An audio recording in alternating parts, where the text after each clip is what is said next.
Hello everybody, how are we doing on this fine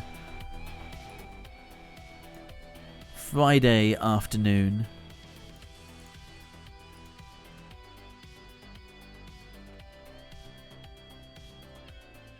Everything sounding alright? Everything looking alright? Sorry for the minor delay, we had some technical issues. You know, the usual last hour scramble. Yep, the usual scramble to try and figure out what on earth is going on. So you might see some, inconsistent capitalizations or spellings or things like that. Just be gentle with us.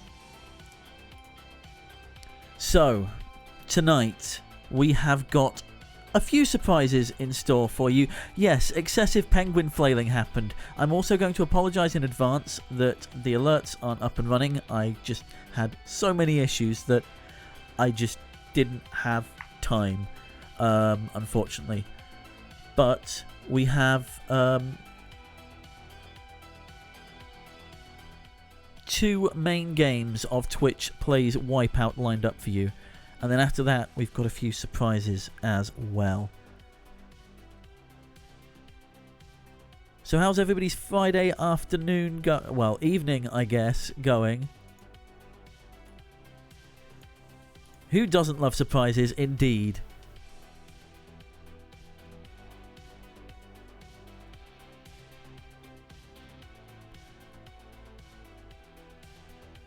So, is everybody ready? Because we're going to get our first game underway very, very shortly. Good. Yeah, we had to start late, so we're probably gonna try to be slightly quicker in order to not drag on for too long. Indeed. So yes. Do stop us and slow us down in case we go overboard with that. So let's start getting people in the lobby for the first game. There we go. There's your room code. Hey, it's working!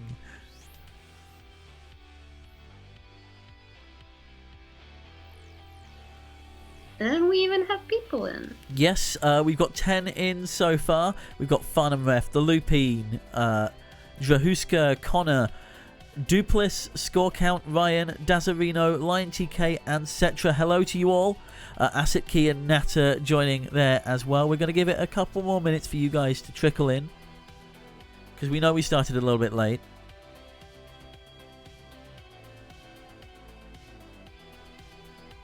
But we have some magnificent boards lined up for you tonight. Yes, and something to mention that all the questions that are gonna happen tonight were made for today by us too. They were not from the database. Yes. So extra effort was going in. Every question you see tonight was written especially. Hello to Samster and Lord Matji as well. Welcome.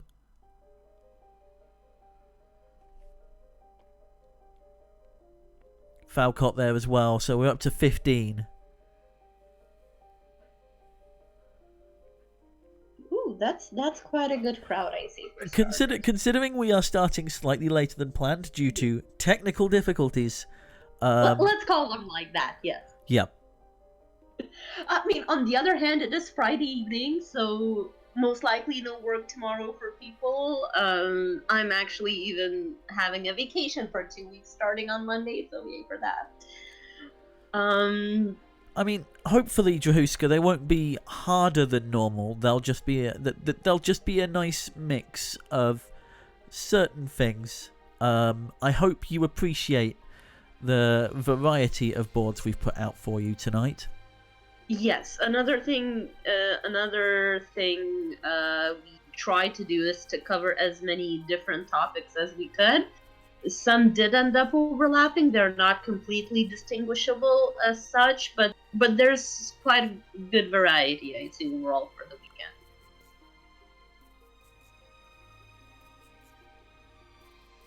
Ooh, interesting. You going anywhere nice, by the way, Catnip? No, just exercising the hell out of my flat and and catching up with some very heavy quiz work, hopefully, and just overall, chill and rest and sleep without alarm clocks and things like that. Okay, I think we've had long enough. Me time, yes. So, and the internet people. Let's get this first game underway. Let's play Wipeout.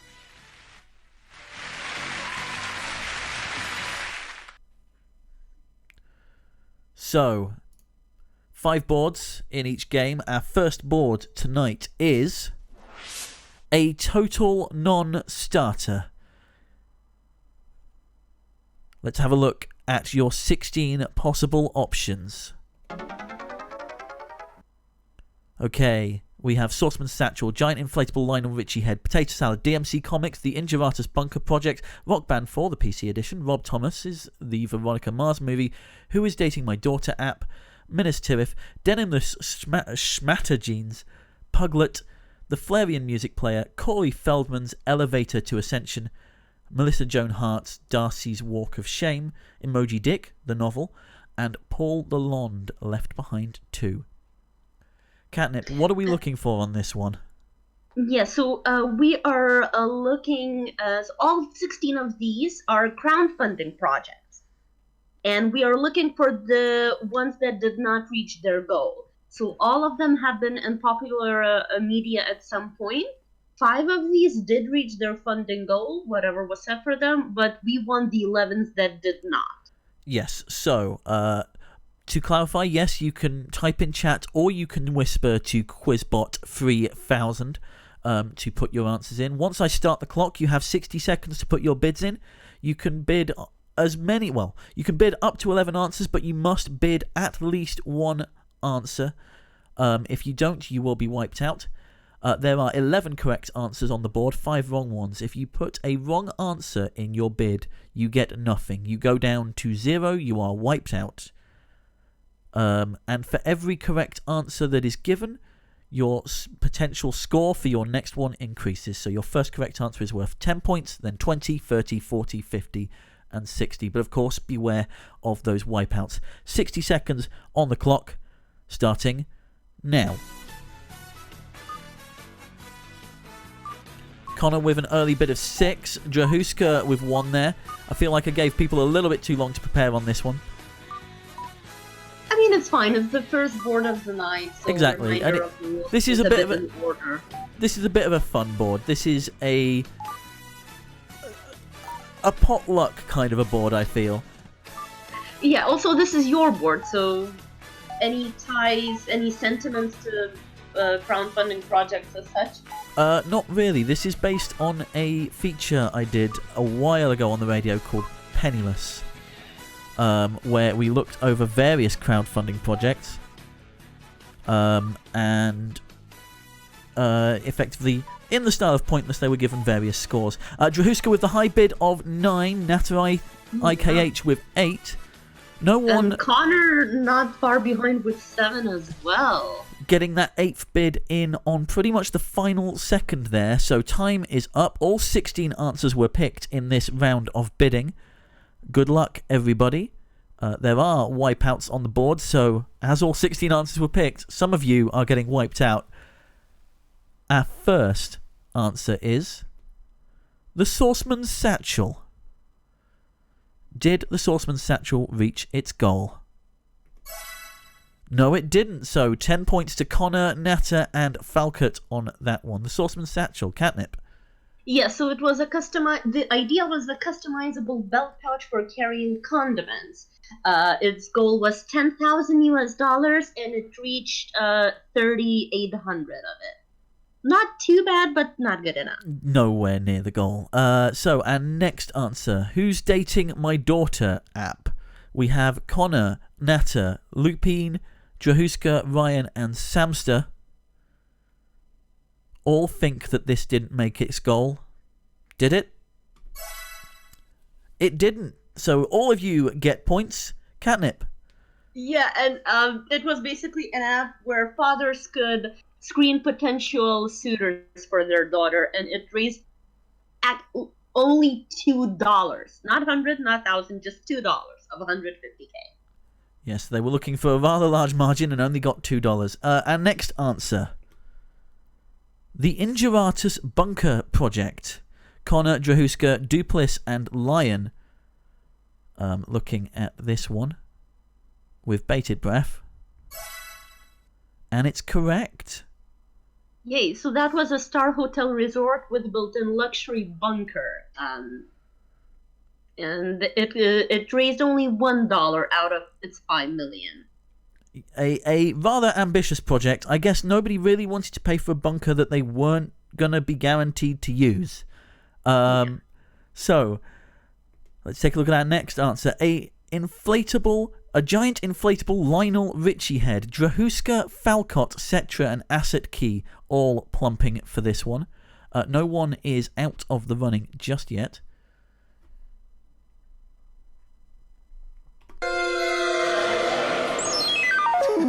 I'm afraid that is a wipeout. Catnip. Yeah, this not only got fully funded, but it's actually touring UK festivals at the moment as well, complete with internal telephone that responds with, "Is it me you're looking for?" Appropriately. Appropriately indeed. I think it made its debut at Bestival in 2013, and it's still going, in fact. So one wipeout gone. 8 correct answers left on the board. 4 wipeouts still to go. And we have 4 people out of the running for this round, all on 0 points. Our next answer is Minas Tirith. Did Minas Tirith reach its goal? It didn't, so it's correct. This is kind of a weird reverse round, I guess. Catnip. Yeah, so it was an architectural project to recreate the Lord of the Rings city in the south of England, and it wanted $880,000 to raise. Not sure how much it got, but definitely not enough. If I remember correctly, it got about 80 grand. The category for this one, Elias, was Kickstarter projects that didn't meet their funding goal. All of these Kickstarter projects have been in the news for one reason or another.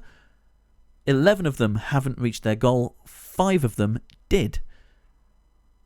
Our next answer that we are going to take a look at is Melissa Joan Hart's Darcy's Walk of Shame. Duplis, Natter, Farnham, and Drahuska looking intently at this one. It didn't make funding. Catnip. Yeah, it was Melissa Joan Hart was the actress who played Sabrina on Sabrina the Teenage Witch TV series, popular in the 90s, and she wanted to go into adult rom-com. So this was in order.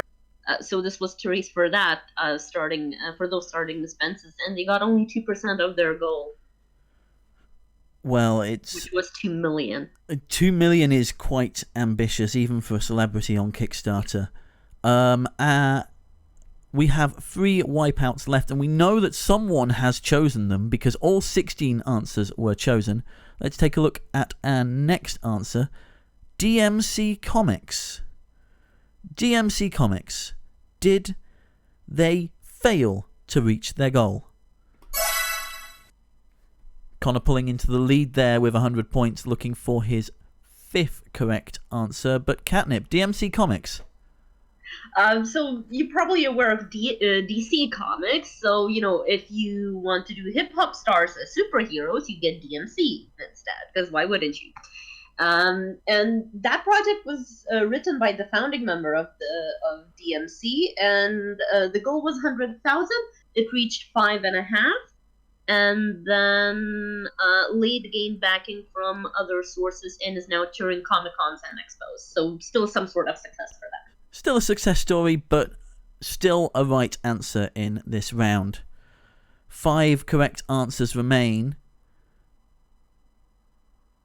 And Natter needs all 5 of his to be correct. The Connor's denimless... still Oh, sorry. Connor's still closely in danger with 4 to go. Indeed, indeed.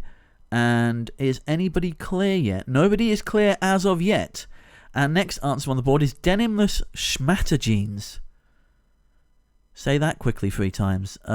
Connor, Lion, Dazarino, Lord Matji, Drahuska, and Falkert. Drahuska, Cetra, and Asset Key plumping for this one.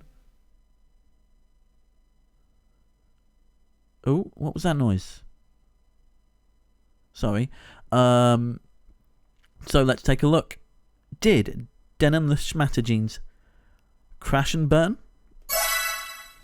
They did. Catnip. It reached only $150 of its goal of $20,000. However, that $150 was from a single backer. So it seems to be the project of making jeans without actually using denim. You probably know a bit more about that one. I don't. Yes. So the idea of making jeans without denim is just making trousers. Like, that was their whole concept. We're going to make denimless jeans. That's trousers, everybody. That's trousers. Okay, and next, Lord Matji is safe on 10 points now. They are the only person safe so far. Score count went for potato salad. Did potato salad reach its goal? It did, which means, I'm afraid, Score, it's a wipeout. Catnip, potato salad. Yeah, it was one of those that blew up probably the most out of such a Kickstarter project. And the initial goal was only $10, simply to make potato salad, and that became an overnight success. Received over $55,000, and he's actually now making an entire cookbook. Yes, this seems to be the original Kickstarter success story, as it were, that just blew out of proportion overnight, and I believe the guy's... Danger is the guy's middle name. I don't know if that's accurate or if that's just an internet persona, but Danger is his middle name. Speaking of Danger, there are 4 correct answers on the board, and Natter has 5 to go, which means that there is at least one wipeout amongst your answers, I'm afraid, Natter. We'll find out exactly which one it is in a sec. Our next answer on the board, and sorry, Score Count, you're down to 0. You are wiped out. Rock Band 4 PC Edition. A whole bunch of people going for this. The only ones deciding not to go for it are Connor, Duplis, Lord Matji, who is already safe, and Asset Key. So Lion, Natter, Samster, Farnham, Lupine, Ryan, Dazarino, Drahuska, Cetra, Falkert, and Score Count, all looking with tenterhooks towards Rock Band 4 PC Edition. Did it fail? It did! Surprisingly, Catnip. Yeah, they were looking for $1.5 million to make the popular console game to bring it to PC platform. And even though there were constant requests to get the PC version, they reached only about half of their goal, which is still a lot of money if you think about it. It's still a lot of money, but not enough, it seems. So Lion TK gaining 40 points there, and Natter. Connor still staying up at top with 3 to go. He needs to get all 3 of these correct.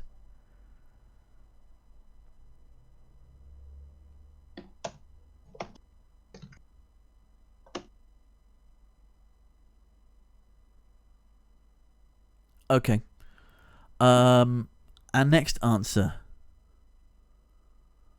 Puglet. Is Puglet a Kickstarter failure?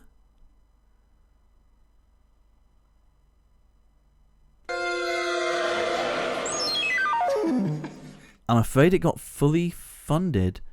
Yeah, I mean, who wouldn't fund a 5-hour Shakespearean tragedy with an all-pug cast, right? And after a successful premiere, it's actually now available online, so here's some homework for you to Google later. Okay, so Connor getting wiped out there. And we have 9 players still remaining. Daz and Samster now safe. 2 wipeouts to go. And next option on the board that we're looking at is Emoji Dick, the novel. Natter, Farnham, Lupine, Ryan, Connor, and Cetra all plumping for this one. Emoji Dick, did it fail? No, it received its funding goal. Catnip. Yeah, so it's actually a full translation of Herman Melville's novel Moby Dick into emoji. Not sure if you can call it a language, but just simply written in emojis. Got fully funded and is now available both in paperback and hardback. So with that said, there are only 5 players scoring points this round. 1 wipeout left on the board, and out of those 5 players, it's Lion TK and Duplis Force who have got answers still to go. Our next answer is Rob Thomas, the Veronica Mars movie. Rob Thomas's Veronica Mars movie. Did it get fully funded? It did, I'm afraid. Catnip. Yeah, so it was a proposed TV series, but it got axed, so the producer turned to Kickstarter instead, and they did reach the $5 million goal, but at the box office they made only $3.5 million.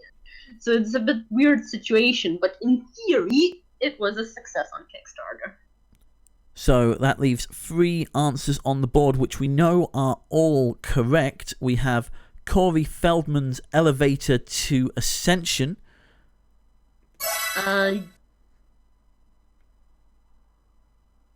Which didn't get its full funding. Yes, it was 80s child film star wanted to start a music career and just asking for pledges in exchange for social media editions and such. The Flareon Music Player. Oh, that didn't work for some reason. Bear with me. That didn't push through.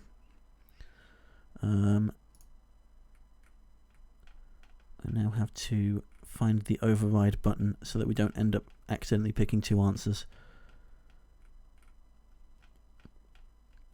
You can't have a stream without a little -1. Yeah, you can't really have a stream without technical difficulties. So it's this, and this. No, why is that not working?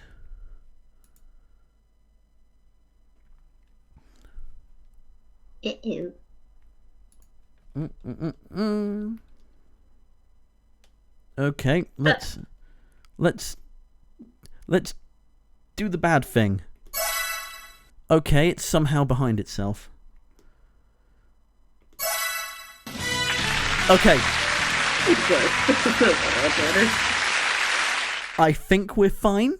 I think everything is okay. So those 2 answers, the Flareon Music Player and Paul Lalonde's Left Behind 2. Yeah, so the former, the Flareon Music Player, was a disposable music player that allowed you to play music straight off the shelf. It's a bit weird considering the MP3 player was invented, almost 10 years before or so. And the Paul Lalonde Left Behind 2 was the producer of Nicolas Cage remake of wanted the $500,000 to make the film sequel, and he got only $81,000. So at the end of that round, there are 5 players with any points at all. Duplis Force up the top, tied with Lion TK on 150, Samster on 60, Dazarino on 30, and Lord Matji on just 10, playing it safe there. Drahuska, unfortunately, out of his 10 answers, only got 1 wipeout, but that's all it takes in this game. Our next board is Novels She Wrote. Novels She Wrote. Yes, so, do you want to look at the answers first, or should I just... Go with the question first, I think. Let me just find it. Nope, not that one. Sorry. It's okay. Losing things. There we go. Yeah, so basically we are looking for literary works that were written by women. These are all real literature works. No tricks with titles are involved. And despite the very title, these do not need to be defined as novels as such. Other than that, just simply Okay. female authors. So here are your 16 options: To Kill a Mockingbird, Mary Poppins, The Giver, Mio, My Son, Uncle Tom's Cabin, Little Women, Frankenstein, Absent in the Spring, The Casual Vacancy, Dracula, The Tale of Peter Rabbit, Black Beauty, Matilda, Peter and Wendy, Artemis Fowl, and The Catcher in the Rye. And your time starts now. Now.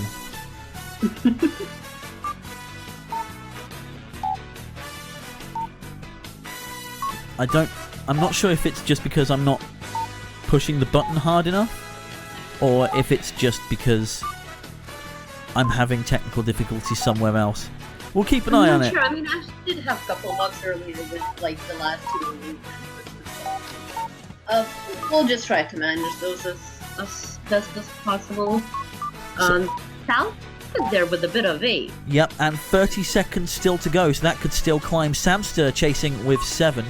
Duplis going for just 4 here. Cetra with the low bid of 1, playing it safe after the last round. Yeah, Samster also has a submission of 8. Yep, Samster chasing here. And Natter rounding his bid up to 7. Connor also going for 7. And that's time.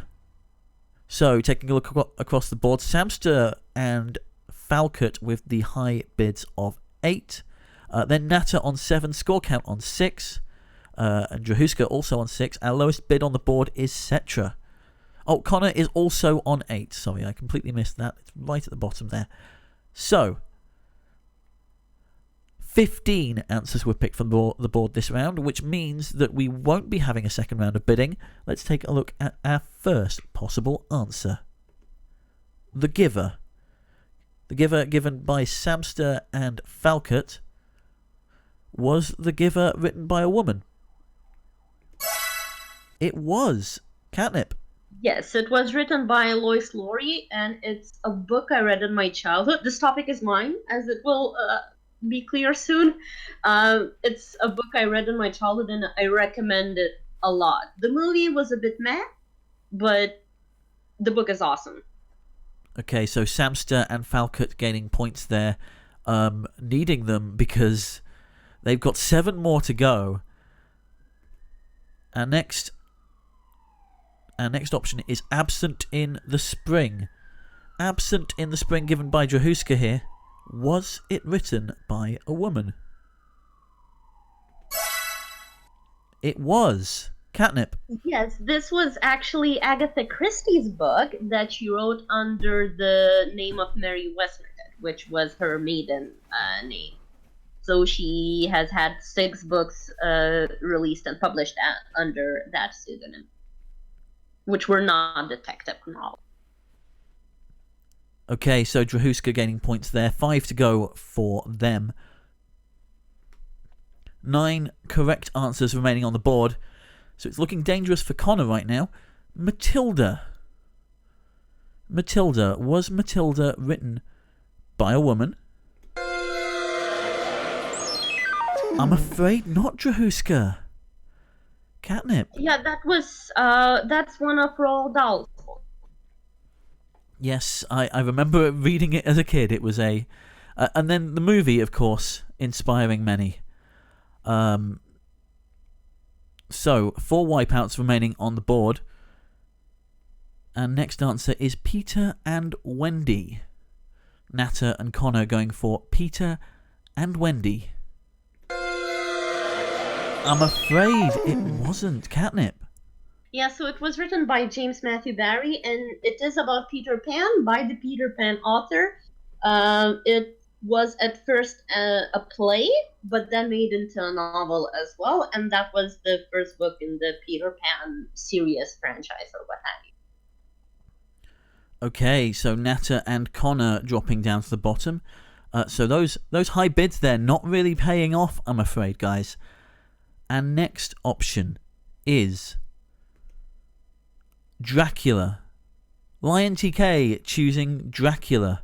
Was it written by a woman? I'm afraid not. No, Lion it was TK. it was actually written by Bram Stoker, who was me. Yeah.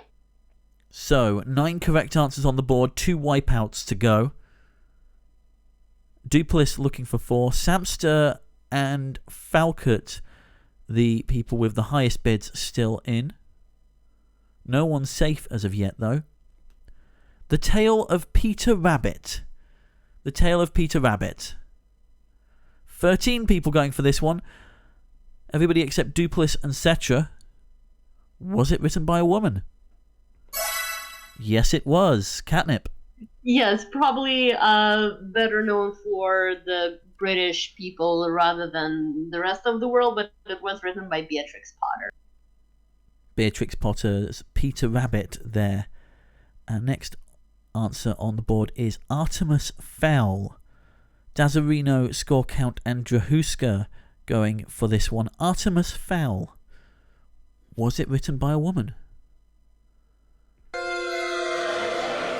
It was written by Ian Colfer, and it's a weird thing that when I read the book in the childhood, I thought just from the name that Ian Colfer is female, and it turned out to be male. And with The Giver by Lois Lowry, I thought that's a male name, and it turned out to be a female. So those two books are interesting for me like that. There is a movie coming out in 2020, I believe, in next year about Artemis Fowl, so I'm very much looking forward to that. There is indeed. Owen Colfer's Artemis Fowl was a personal favourite of mine during my childhood. So, there is 1 wipeout left on the board, 8 correct answers remaining. Our 2 highest bidders that are still in are Samster and Falcott. Next answer. The Casual Vacancy.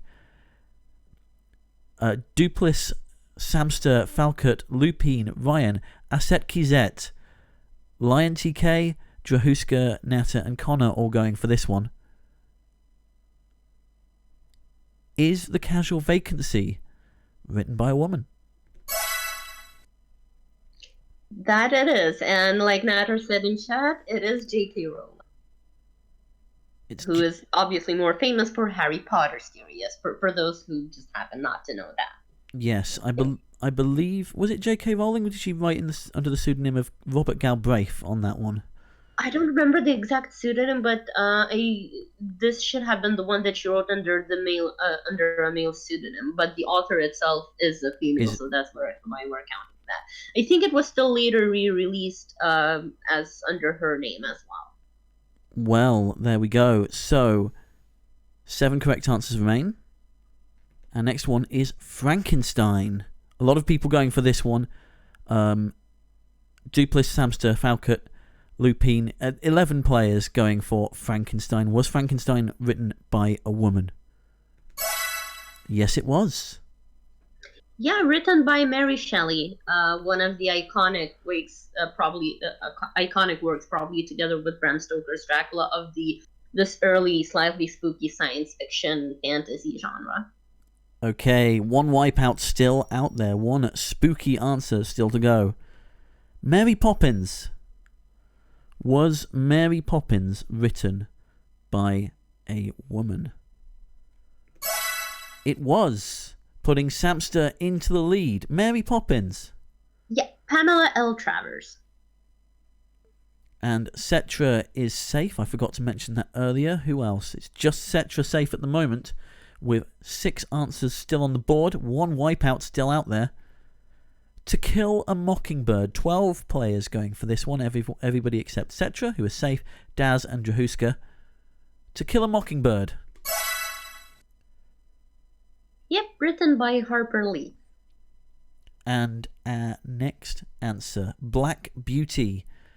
Is Black Beauty our final wipeout? Samster, our leader, going for this one with 2 to go. Black Beauty? Black Beauty was written by Anna Sewell. Yes, Elias just did that in chat earlier, slightly earlier than me. So chat is coming up with good author knowledge overall. Indeed they are. Well, it didn't work out for some of them, I'm afraid, considering 6 of them have wiped out this round. Lupine, Ryan, Acid, Matji, Lord Matji, Cetra, and Lion TK, and Cetra, sorry, all safe. Lion TK wiped out, unfortunately, with no answers to go. Score Count and Netta have no answers left to go either. And next one on the board, Little Women. Little Women. This is Samster and Dupless's final answer at the top. Little Women. Was it written by a woman? Yes, it was. Yes. It was written by Louisa May Alcott, and it told the story about 4 sisters. So, Samster safe up the top there with 420, and Dupless safe on 250. Falcott right up the top there with 1 answer still to go. But we're going to look at Mio, My Son. Mio, My Son, chosen by Drahuska. Was it written by a woman? It was. Yes, it's another one of my childhood's favorites. If not the book itself, then the author, who is actually Astrid Lindgren. She's very well known for child books, for children literature, just not exactly for this book, and that's why I put it in there. So, Falcott, 50-50 on this one. 1 wipeout, 1 correct answer. And Falcott has gone for Uncle Tom's Cabin. The last answer on the board is Uncle Tom's Cabin, written by a woman. It is. Yeah, it turns out that even knows the author, who is Harriet Beecher Stowe, or Beaker, not sure if we should pronounce it like that. But yeah, very very well done on a couple of those, I'd say. So our final scores after round 2, Samster up top on 420, Falcott 60 points behind on 360, Dupless with 250. Those are our top 3. Ryan and Lupine tying for 4th on 150, and then 6 people getting caught out by that board, all on 0, all getting wiped out. And next subject is back to the 80s. Back to the 80s. Let's take a look at the board for this one. The first MRI scan, Eurostar makes its first journey. Indira Gandhi becomes Prime Minister. Biggest album of all time is released. Terry Pratchett writes the first Discworld novel, and so on. What are we looking for in this one, Catnip? We're just looking of the date when these things happen. So it's starting with January 1st, 1980, and ending with December 31st of 1989. The ending dates inclusive. Okay, so which of these things happened in the 80s? Your 60 seconds start. It's before my time as well, Lord Matji. Now. So, early bids in from Farnham, Drahuska, Connor and Samster. Farnham with a high bid of 3 right now. Going around the board, the DeLorean being produced, Walkman being invented, the stock market crashing, Inspector Gadget first appearing on TV, Hubble Space Telescope launching, the Jamaican bobsleigh team's first Olympics, MTV launching, the first GM crops being grown, HTTP first being in use, Halley's Comet is observed, and pagers being invented. 20 seconds on the clock, and Lion TK with the high bid of 6 so far. Natta still to put a bid in, and Lupine as well. You have 10 seconds. There we go. 4. 6 seconds on the clock. Natta with the high bid here, and Connor not so confident on this one with just 2. Final one at the last second there. So let's go back to the 80s. All 16 answers were picked in this round. So let's take a look and see which of these were back in the 80s. Our first answer is the biggest album of all time is released. The biggest album of all time is released. This is a little bit of a cryptic one, I'm afraid. Was the biggest album of all time released in the 80s? It was. Lupine, Ryan, Lion TK, and Natter taking points for that one. Biggest album of all time. Yes, you are correct. It was Thriller, released in 1982. Nothing to add there for me. Our next answer on the board. Indira Gandhi becomes Prime Minister. Dupliss plumping for this one. Did Indira Gandhi become Prime Minister in the 80s? Yes, she did. Prime Minister of India in the early 80s, 1980, if I'm right. So this is a little bit iffier one, because she was a prime minister before the 80s as well, but she did once again become one in January 1980 and served in that position until her assassination in 1984. Well, there we go, Dupliss. Okay, 9 correct answers left on the board. We know that some people have got these 5 wipeouts. And next option, Halley's Comet is observed. Sorry, Halley's? It's Halley's Comet is observed. Did that happen in the 1980s? Yes, it did. Samster boosting his lead there. Dupliss also getting hold of that one. And Cetra as well, coming out of the no points zone. Yes, so it was in 1986, and that was its last appearance at the moment. The next one is going to be in middle of 2061. 2061. So we've got a while to wait yet. Another 40 years at least. Yes. Yeesh. Yeah. Doesn't come around often, does it? Every 75 or 76 years. So once in a lifetime. There have been several people, I think, who have seen it twice, or just it's possible, early as a child and then in late elderlyhood, but most likely you would see it only once, yeah. Okay, so let's move on to our next answer. Still 5 wipeouts out there. Our next answer, Inspector Gadget first airs on TV. A lot of you going for this one. 8 of the 15 of you, just over half. Inspector Gadget first aired on TV. Did it first air in 1980? In the 1980s? It did. Yep. It was Inspector Gadget first aired in 1983, and I was tempted to sing it in the theme tune melody, but let's keep it for another time. Indeed, let's keep it for another time. So Falcott gaining on Samster there. No one's safe just yet. Still 5 wipeouts out there. Yes, indeed. Go, Gadget, go. And next answer that we're going to be looking at is the Hubble Space Telescope launching. 3 of you giving this. Lord Matji, Cetra, and Drahuska. Did the Hubble Space Telescope launch in the 80s? No, unfortunately not. It's close, but it was 1990 April. Yes, so unfortunately just outside of the 80s there. April 1990, I'm afraid. So 3 wipeouts there. 12 of you still in. Our next answer. The first genetically modified crops are grown. Lupine, Ryan and Connor all going for this one. This would see Connor safe if this is correct. Were the first GM crops grown in the 80s? Why isn't this working? Bear with me. It's this one.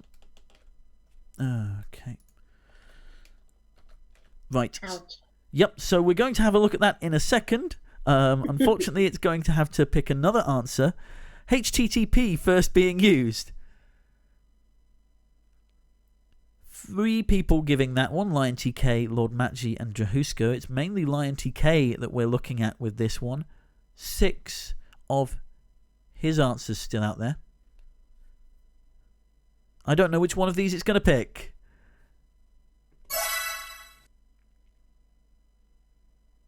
It happened again. Okay. Anyway, HTTP being first used. Should we just put some people to calmness, or wait for everything? Um, I don't know which one it's going to pick. I assume it's going to go for HTTP next. Okay. So let's have a look at HTTP first used. Nope. Okay, it didn't go for it. So MTV launched in 1981, and the former one was GM Crops, right? So they were popularized in about 1994, but the first ones were grown in 1983. Yes, indeed. HTTP not working. I think we've had a 404 here. Let's have a look at this. Nope, that's not working. Oh well, it will solve itself, right? It will solve itself. Eventually? Hopefully. Pages were invented. Were pages invented or HTTP being first used? Yes, we're doing a very interesting way of revealing the answers here. Was that in the 1980s? There we go. HTTP was invented in the 1980s. Yes, 1989.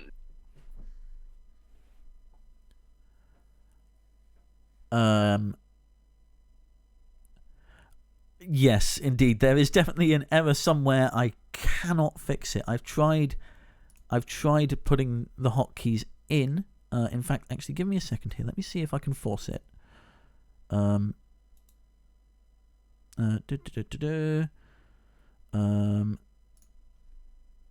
with me. This one. I'm just going to add an extra hotkey here. Sorry about this, guys. Yep, page is not working. Exactly. This is going to be interesting, not knowing which answer it's going to pick, especially. Yeah, that's definitely one of the special things we planned for you. Yes, let's go with that. It was definitely on the list. Right. Totally. Yeah. Let's try this again. There we go. Okay, I found out how to force it. There we go. Yes, it was invented in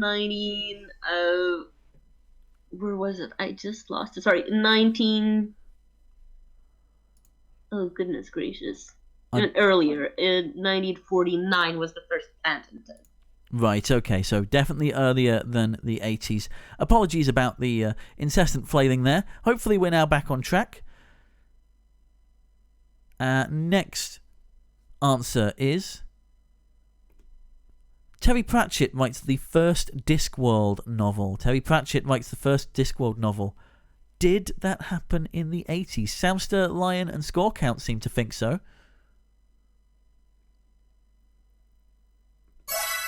Indeed it did. Catnip.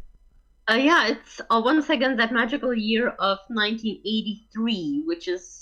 Now, I'm also remembering that that's the year my brother was born in, so... Interesting.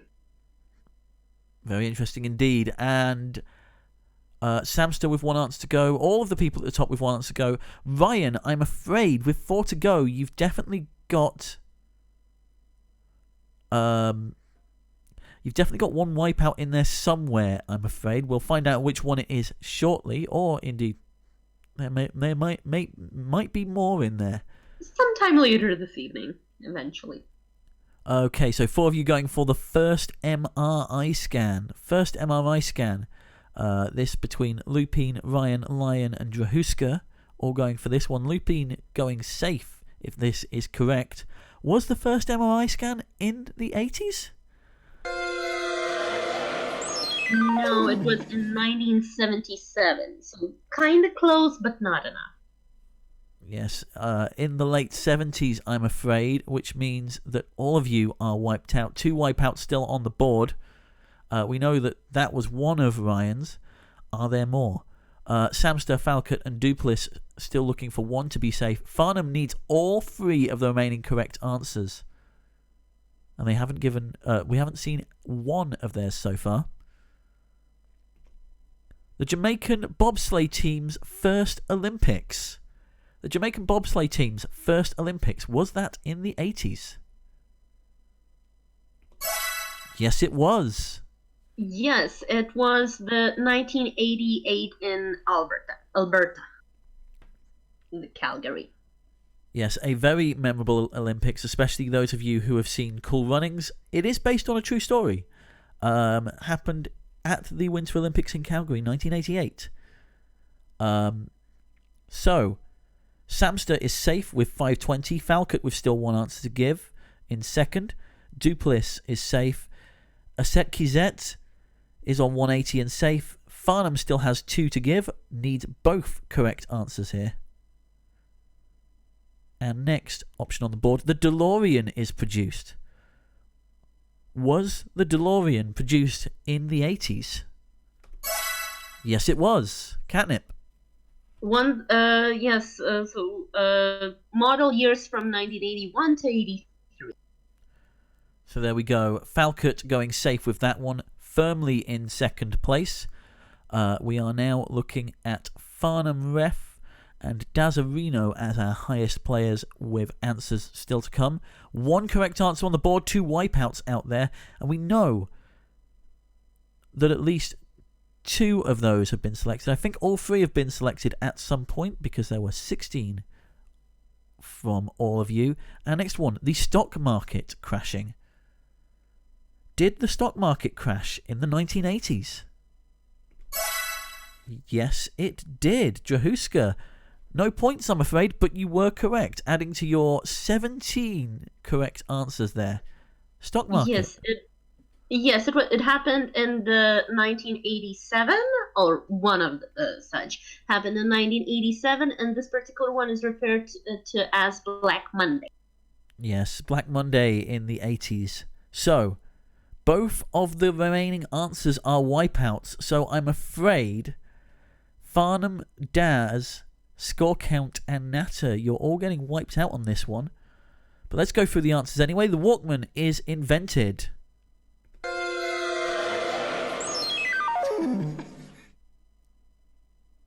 Yeah, so the Walkman was invented in 1979, or rather the first one sold, so very close, but just out of range. Just out, I'm afraid. And the final one, the Eurostar, makes its first journey. I'm afraid, Natter, it's a wipeout.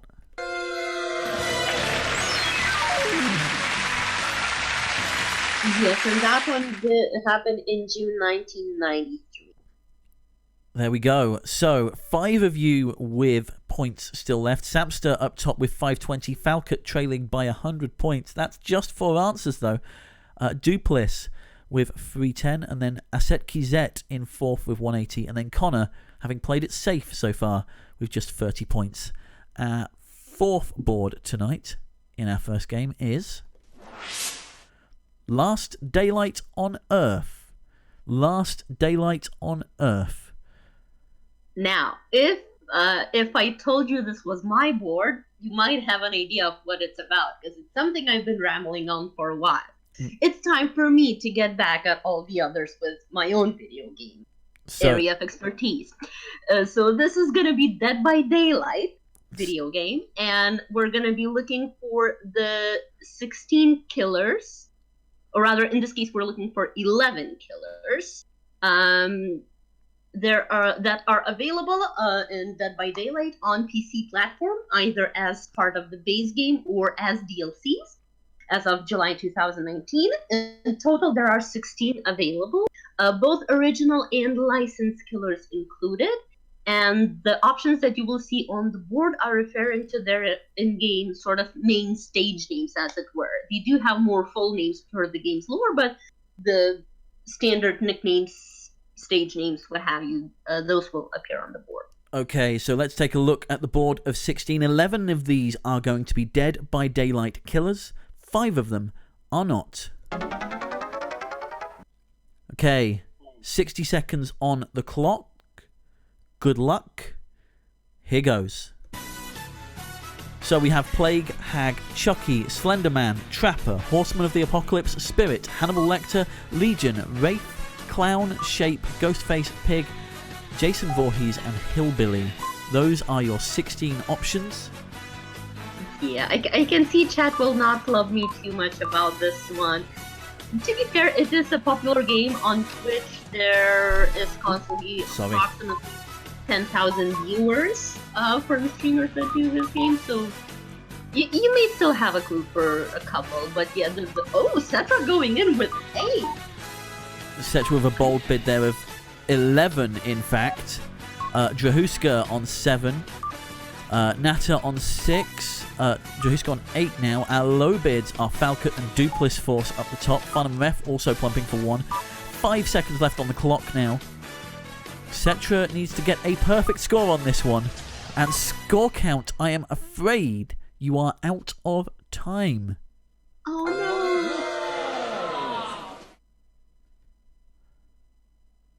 no! Uh-oh. Unlucky score count. So, 5 of you have points to lose here. Cetra, with nothing to lose, going for all 11. Good luck. 15 of the 16 answers were chosen on this board, so we're not going to have a second round of bidding here. Let's take a look at what you picked. Oh, shoot. Uh-oh. Apologies. Wrong button? Wrong lever, Kronk. Wrong lever, Kronk. Now.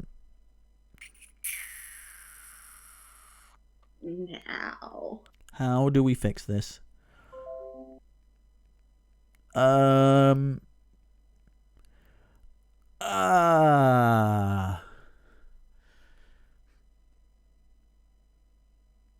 badly have I broken this? Yeah, I'm gonna... Oh. No, if you go, you cannot just go back, I suppose. I don't think I can. We could just restart it, but those could be other options there now, couldn't it? Because there were more than 11 to choose from. There were Yes. Okay. How do we deal with this? Yeesh. Bad. Oh, snap. Okay, right. Just restart the board and... Pause. Yeah, we haven't revealed anything, so it's just I can't... solutions, but... I can't manually update points. What I can do is write them down and skip through to the previous board. I have made a screenshot. Okay. Is that okay with everybody if I basically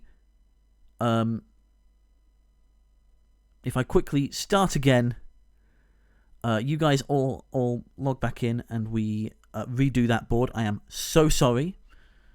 Completely redo that. Yeah, we have to completely redo that board from the top.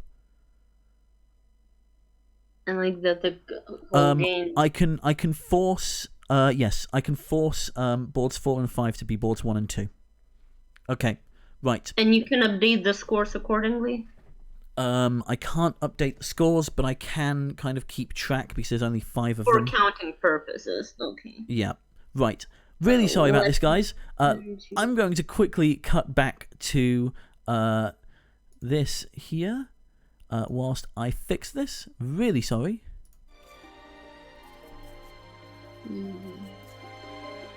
Something always has to happen. Yep, it's live, so something's got to happen.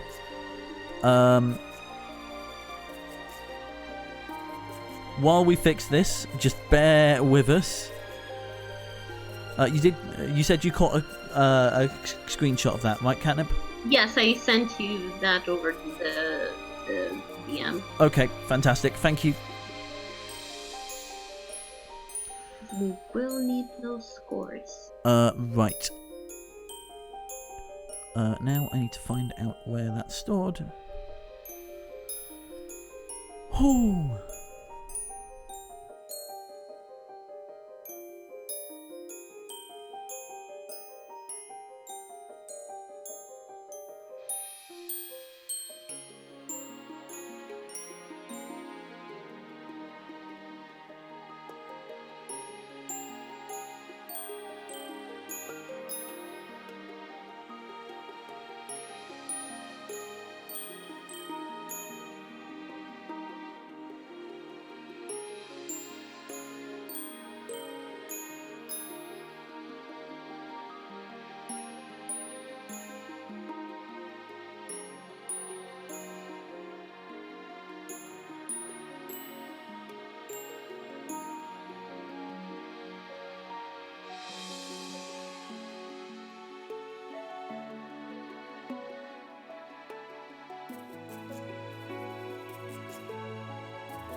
Okay, apologies everybody. Slight mistake on my part. Really sorry about that. Hopefully, this should just be the remaining boards. We have a screenshot of the scores, so we will top those up at the end. Considering only 5 of you had points anyway. Yeah, so those were the current standings were Samster was in first place with 520, then Thalcock with 420, Douglas Force with 310, Asad with 180, and Connor with 30. The rest were wiped out in one way or another. So standing at zeros. Yeah, it's a completely new setup for me, so really, really sorry. Especially considering we were flailing with minutes to go, sorting technical difficulties. And I just pressed the wrong button. That's literally all I did. Elias, that would be fantastic. Thank you. That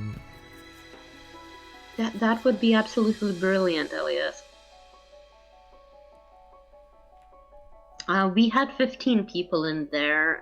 Yes. So yes. So who are we missing? Let's have a look. let's see. Samster, Thalcott, Duplis. We are missing Aset Kizet. Yes. Are they? Asset. Are you still around to join again? With this new Twitch, I'm not seeing the viewer list anymore. It's in the top right. Oh, there we are. Oh, it seems he has left. I'm not seeing him. I can't ping.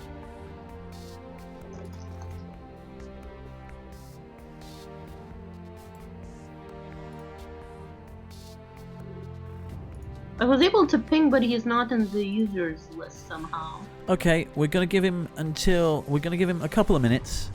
Yeah. As you know, this is kind of our fault.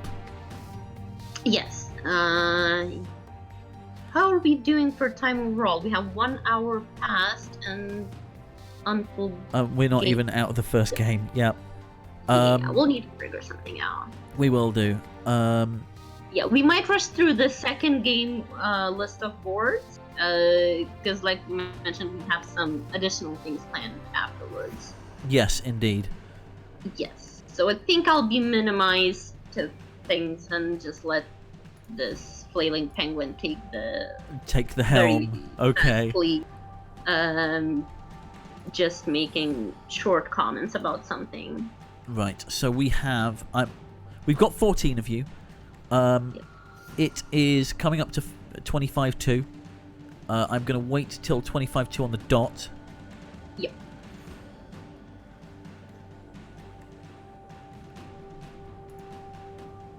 Oh, Panda even pinged Asset in Discord. He is set as away at the moment. Might have just left. Okay. I'm calling it there, so let's get on with the game.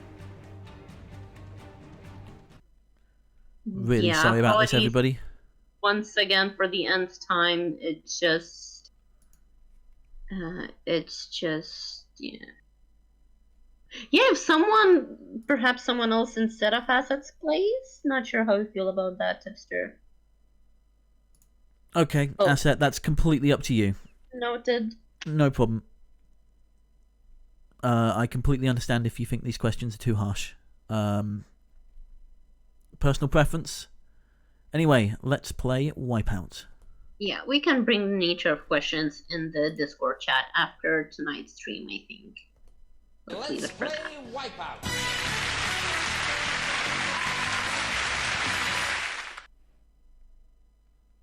Okay. Let's hope this works. I've just realized that my okay. Yeah, my stream deck isn't set up correctly. Bear with me. There we go. Temporary fix. Okay, here we go again. Last Daylight on Earth. You all know how this is going to go. I'm going to show you 16 possible killers from Dead by Daylight. I need to know the real killers. Yes. Well, for some reason that's... Okay. It's like not only the chat, but the software itself doesn't want me to do. No, it's me. Question. I'm not focusing the window when I press things. It's my own fault. Right, 60 seconds. Really sorry. Let's do these 60 again. Good luck. Here goes. We do have slightly different board, I believe. I believe it is indeed slightly different. Yes. Not sure if that helps or hinders. But hey, a second chance for everyone, especially if they felt unsure about that previously. How is the audio for everybody, by the way? Because I'm aware that I have been fiddling with knobs the whole time.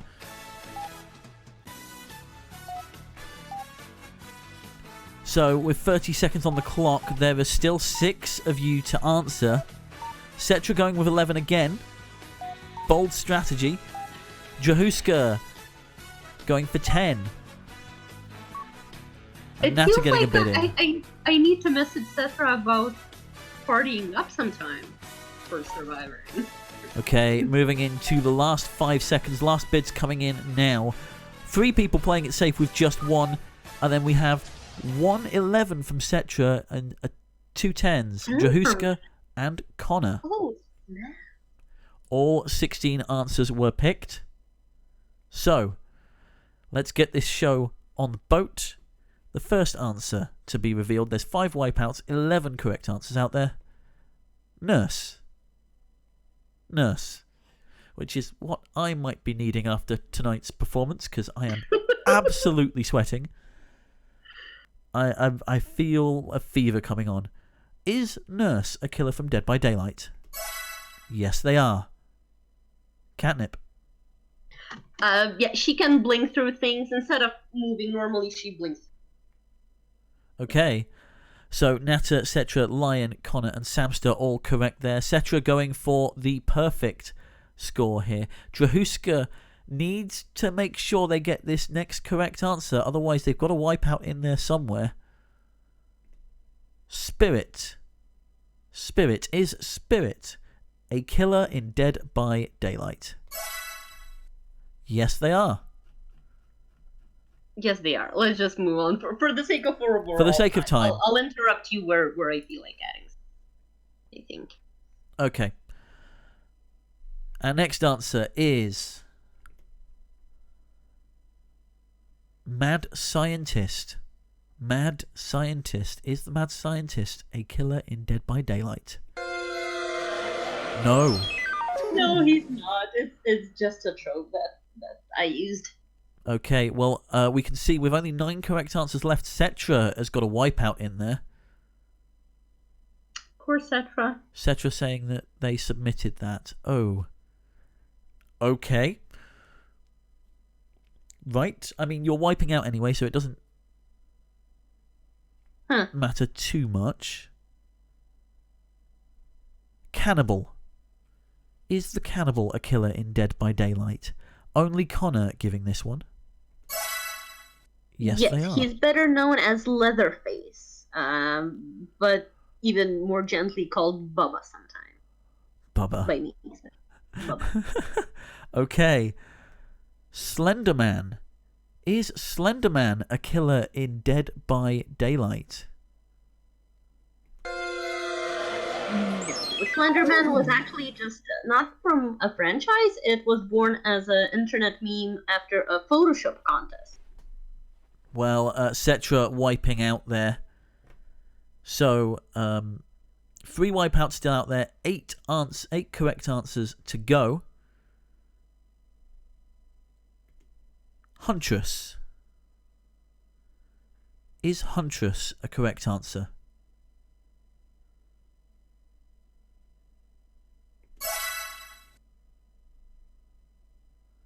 Connor, Duplass, both getting points from that.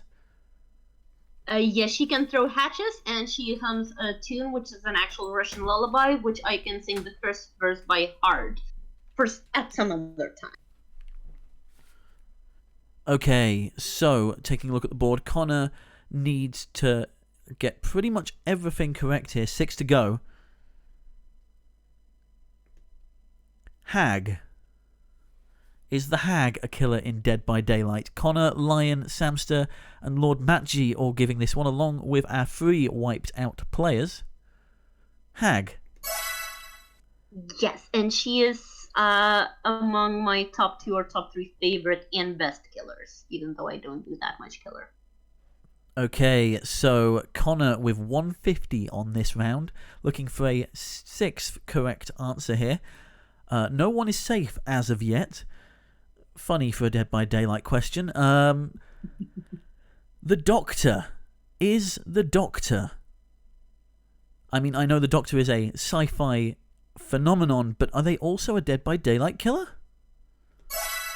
Yes, they are. Yes, not related to the Doctor Who, but this one did create the fake answer of mad scientist. If we have one, why not the other? Okay, so there are 5 correct answers remaining. No one who is not wiped out yet is... Well, everybody's potentially safe who isn't wiped out yet. Let's take a look at our next question. Next answer, sorry. Hannibal Lecter. Hannibal Lecter. Is Hannibal Lecter a killer in Dead by Daylight? Not in that game, no. Lupine, Ryan, and Score Count all wiping out on that one, I'm afraid. 5 correct answers still on the board of the 7 left. And next one is Clown. A large number of you going for this. In fact, the majority. Connor, Natter, Lion, Duplass, Lord Matji, and Falcott going for the Clown. Oh, and Cetra and Score Count. Sorry. Yes? Yes, one of the DLC characters, but original DLC. Okay. So, 4 correct answers remaining. Duplass is safe. Falcott is safe. The next answer, Trapper. Trapper. Connor, Natter, Farnham, and Daz all looking for the Trapper, along with 4 of the people who've already wiped out. Is the Trapper a Dead by Daylight killer? Yes, it is. Yes, one of the original base game 3 killers. Okay. It's getting close now. I can tell you that everybody who's still in still has potential of being safe. And next answer is Jason Voorhees. Jason Voorhees being chosen by Lion TK, Cetra, and Score Count. Lion being the only person with points in this round. Is Jason Voorhees in Dead by Daylight? At least not yet. He's from Friday 13th franchise. People have been hyping up about him and wanting him to come in. But at least as of yet, he's not in the game. Okay, well, 3 correct answers remaining on the board. So everybody still with points still has an option to be safe here. Rafe. 6 of you going for Rafe. Connor, Natter, Lord Matji, Dazarino, Drahuska, and Cetra. The Rafe. Yes, it's in there. Connor taking their 9th correct answer. Another one of the original 3 base game killers. Okay, so Duplass, Farnham, Falcott all safe so far. Everybody else is looking for one of 2 correct answers remaining on the board. Nightmare. Is the Nightmare a Dead by Daylight killer? Natter, I'd hope so. Yes, he is. Licensed DLC killer, aka Freddy Krueger from A Nightmare on a Street. Okay, so we know all 16 answers were picked. There is the Hillbilly and the Horseman of the Apocalypse left. Connor, Lord Matchy, Samster, and Daz still to pick from those with scores. The Horseman of the Apocalypse, chosen by Drahuska and Drahuska alone. Were they a killer in Dead by Daylight? I'm afraid not, Drahuska. So that means that the Hillbilly is a correct answer for our 7 players who gave it.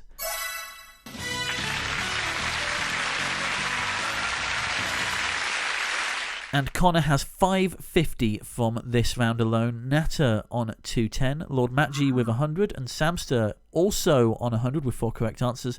Dazarino on 60. Duplis with 30. Fun and Ref with 10. And Falcott with 10. I am now going to attempt to aggregate those with the scores that we had before. Yeah, so Connor would be at 580.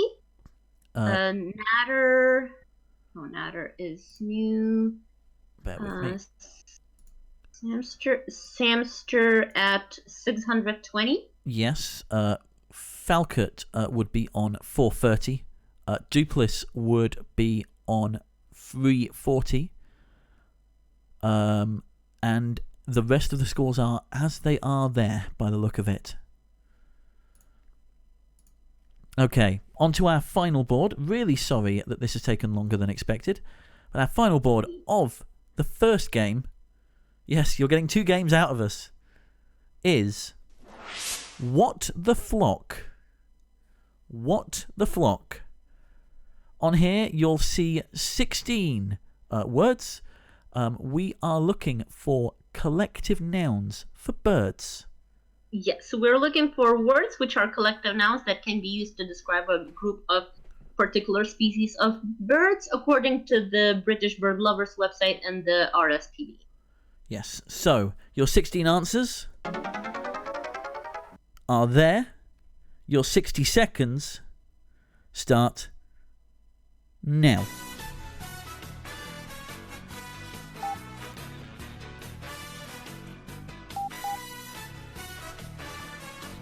So, as clarification, some of these may mean more than one thing, but as long as they can be used to describe a group of birds, then it is a correct answer. 5 of these cannot.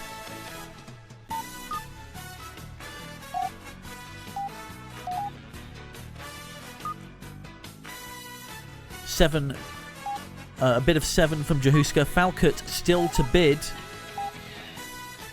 Falcott, you've got less than 15 seconds probably by the time you hear this. With a bit of 4. Jahuska upping it to 8. Nobody going for the full 11 here. I mean, I can understand that completely. So our high bids are from the bottom here. Jahuska with 8, 6 from Ryan, 5 from Cetra, and 5 from Falcott. We've also got 5 from Natter up top. And score count with 5 as well. So our high bidder is Jahuska. Yeah, and Elias posted in chat the results, and he has done so in Discord's chit chat channel as well. That is good. Thank you very much, Elias, for patching up my mistakes. You are absolutely amazing. So, 12 answers have been chosen. We could have a second bidding round. It's not necessarily the case. All of the answers could have been picked. All of the wipeouts, could have been picked. All the correct answers could have been picked. So let's take a look at our first option on the board. Adrift. Cetra and Jahuska going for this one. Jahuska with the high bid of 8. Is adrift a collective noun for a group of birds? No, it's actually a collective noun for a group of piglets. Yes, it's used for a group of piglets, I'm afraid.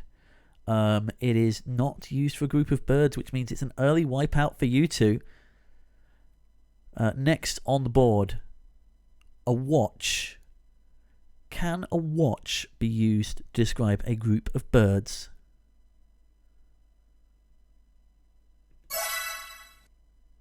And the watch is meant for nightingale.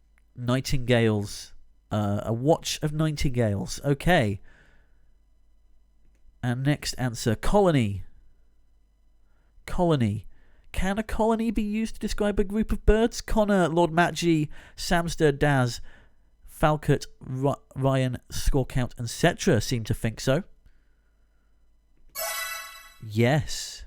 Yes, and it can be used for a group of avocets, seagulls, and of course, how we wouldn't do tonight without penguins. Of course. Penguins. So, Connor, still 2 answers to go, but at the top of the board as it stands. Although Samster is hot on their heels. We'll aggregate the points after this question. And next possible answer is a parliament. Can a parliament be used to describe a group of birds? Yes, it can. And once again, 3 birds: owls, crows, and rooks. So, Samster and Farnham going safe with that one. Samster, I think, eking into the lead slightly there. And next answer on the board. Host. Can you have a host of birds? Falcott, Ryan, and Natter seem to think so. Yes, you can if those birds are sparrows. There we go. So Natter climbing up there with 3 answers still to go. As far as I can tell, everybody who is still in is still potentially safe, and we have only had 12 answers chosen. And next one, a squadron. Natter, Lord Matgie, Ryan, Lupine, Scorecount, Lion TK, and Drahuska think that you can call a group of birds a squadron. Yes, and the squadron is a squadron of pelicans. Wow. Do they wear military badges? I don't know. Anyway, moving on to our next option, a kettle. Now, I've heard of a kettle of fish, but can you have a kettle of birds? Indeed, yes, you can. You can have a kettle of hawk. And of course, a kettle of tea. So, why would exactly. Why wouldn't you have a kettle of tea? Natter gaining some serious points on that one. They've got 1 answer still to go. Lion TK and Farnham Ref safe now. And next answer, a swarm. This is Lord Matgie's final answer of the round. 5 of you going for this, including Connor, Scorecount, Lord Matgie, Jahuska, and Cetra. Can you have a swarm of birds? No, the swarm is for bees. Yes. You can, according to the Royal Society for the Protection of Birds and Bird Lovers website, British bird lovers. A swarm isn't a collective noun for a group of birds, I'm afraid. So Connor, Lord Matgie, Drahuska, Cetra, and Scorecount all losing out on that one. Various bird lovers everywhere, indeed. Falcott, the only person with points left in, going for a quiver. Can you have a quiver of birds?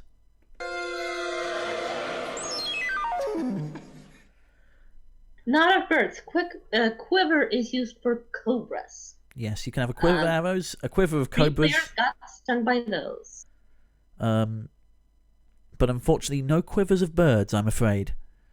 So there are 7 answers still left on the board, 2 wipeouts out there. We may not necessarily have a second bid if all the wipeouts are chosen, Farnham. That is a potential option. Speaking of which, our next option, a descent. Natter, the only one going for this one, and this is their answer to take them to safety. Can you have a descent of birds? Yes, you can have a descent of woodpeckers. A descent of woodpeckers. Wow. So Natter taking some serious points on that one. And I think pulling into the lead if my maths is correct, which it may well not be because we've seen how these things go before now. So we have 2 answers left to pick. So which ones have you chosen? A mob. Now, of course, we know you guys as the mob on Wednesday. Ryan, Daz, Lupine, Falcott, Cetra, and Jahuska all think that you can have a mob of birds as well. Can you? Yes, we can have not only a mob of players, but also a mob of emus. So, everybody's safe apart from Dupliss, Connor, and Cetra at this point. It does mean that we will be having a second round of bidding because there are 2 wipeouts left on the board and only one answer left to pick. What did Dupliss and Connor go for? A shrewdness. Can you have a shrewdness of birds? Dupliss likes to think so. Unfortunately, shrewdness of 8. Yes, it's a shrewdness of apes, I'm afraid, Dupliss, which wipes you out, which means we have 7 players with points still in the game. 4 answers remaining, 1 wipeout out there, 3 correct answers. Your 60 seconds start now. So our second round of bidding of the night.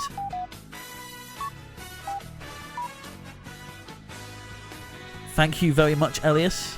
So Samster is well in the lead at this point, but all could change right about now.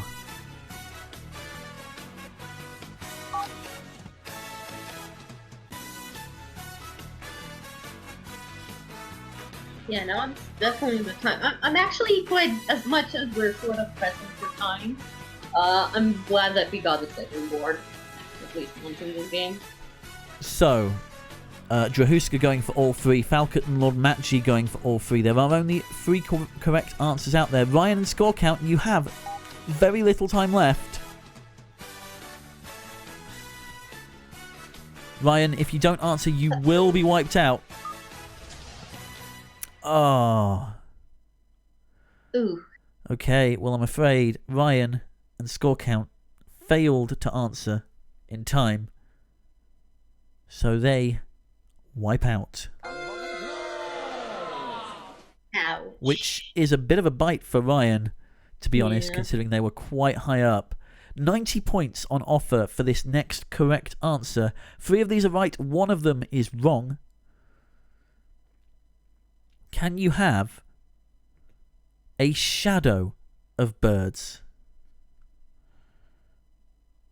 A lot of you seem to think so. 8 of you, in fact, more than half. We have Natter, Lion, Farnham, Lord Matji, Falcott, Dupliss, Connor, and Cetra all thinking that a shadow of birds is a thing. Is it? No, unfortunately, it is a shadow of jaguars. Yes, I'm afraid that means that all of you have wiped out. And with 3 correct answers left on the board, Drahuska's going to get some serious boost here. And Samster's final correct answer of the round, a charm. Yes, I believe a charm is a group of finches or group of goldfinches. Yes, it's a group of finches or also a hummingbird. Okay, so Samster and Lupine up top there. Dazarino with 1 answer still to give, and Jahuska with 2. I mean, we know they're both correct. A bouquet. A bouquet of birds? Yes, a pheasant birds to be specific. Yes, a bouquet of pheasants. I guess it's because of their plumage. And finally, a ruby. Only Jahuska going for this one. Went for it. Got it. And very fittingly, it's a ruby of robin. So, at the end of that game, the final scores are, if we do a bit of quick maths, I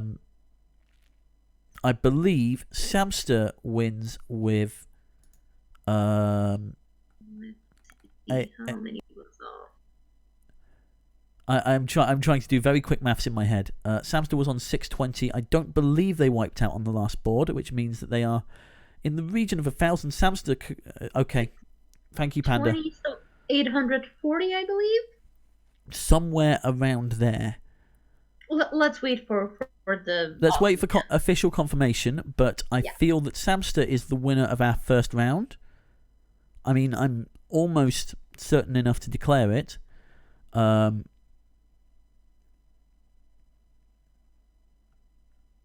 we're waiting. Indeed, we are waiting for the independent adjudicator. While we do so, I'm going to get ready and set up the next game for you.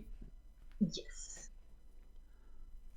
This took way longer. This took a bit longer than I was expecting, yes. Admittedly, some of that is due to my incompetence. Yeah. Well, or just goofs and happenings to external circumstances. Mostly. Yeah, general goofery happened. Okay, the final standings. We're probably gonna be a bit rushy for the second board for reasons that will become apparent after that. So apologies if that's too much. Yay, Samster 740. So Samster taking the win there with 740. Drahuska 300 in second place with 33 right but 10 wipeouts. And then Dazarino only 20 points behind on 280. And finally the Lupine one 190. Congratulations, Samster. Stick around because who knows what might be coming up. Winky face. Right. Okay, people have to run. Okay, so I'm going to get the next game set up.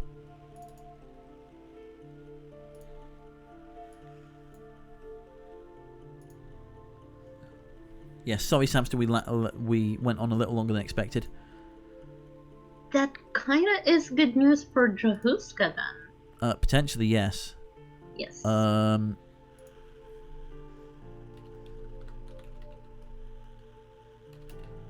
We do have the board in case we need to go in order.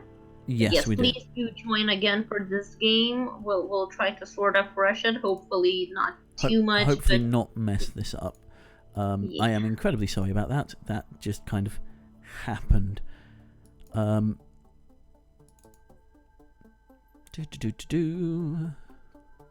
you everyone for understanding all kinds of issues that are happening this evening. Right, okay, I need to... Live broadcasting, always iffy.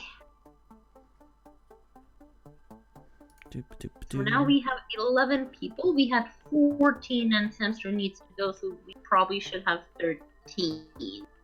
Oh, we have Elias in this one. Yes, we do. Hello. This will be interesting. Yes, and very much thanks to just mention Elias regarding the scorekeeping. That Indeed, was absolutely, thank you for saving our bacon. Right, so... And feathers and claws. Okay, let me just set up this lobby.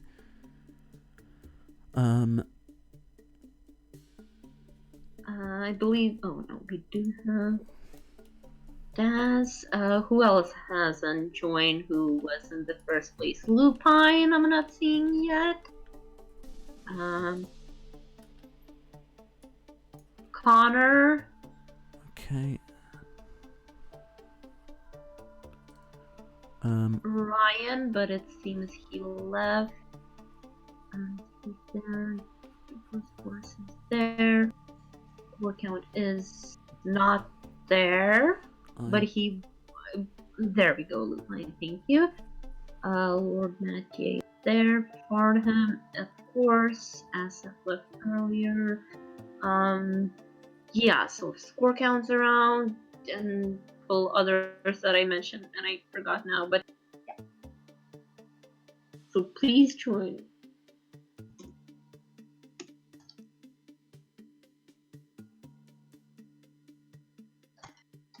Please do join in if someone's still around for the second game of the night.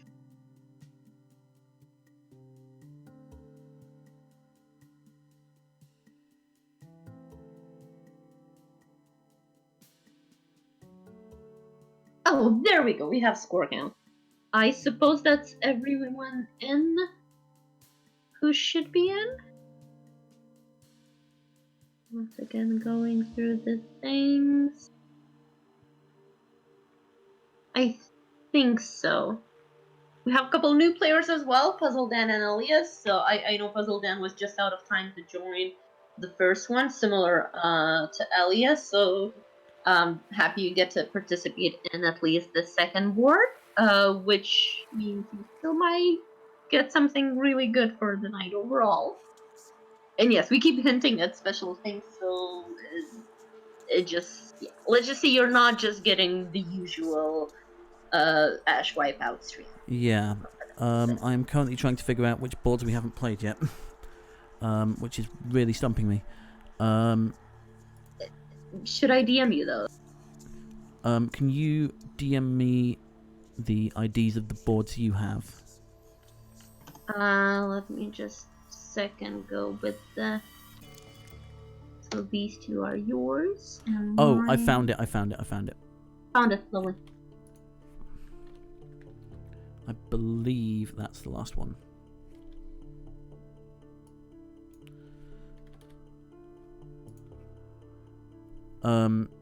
Yeah, so can you just confirm the IDs of the boards that you've got left for me? Yes, I'm going through that list at the moment. Thank you.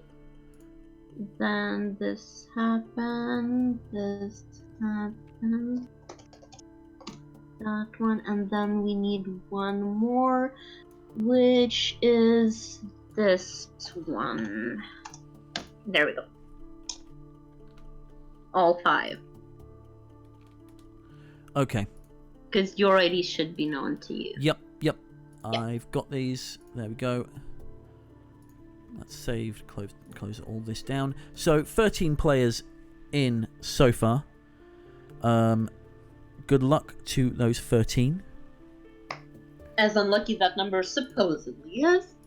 We've got another 5 boards lined up for you. This time, I hope I won't mess it up. Fingers crossed. Yeah. So, without further ado, Let's play Wipeout.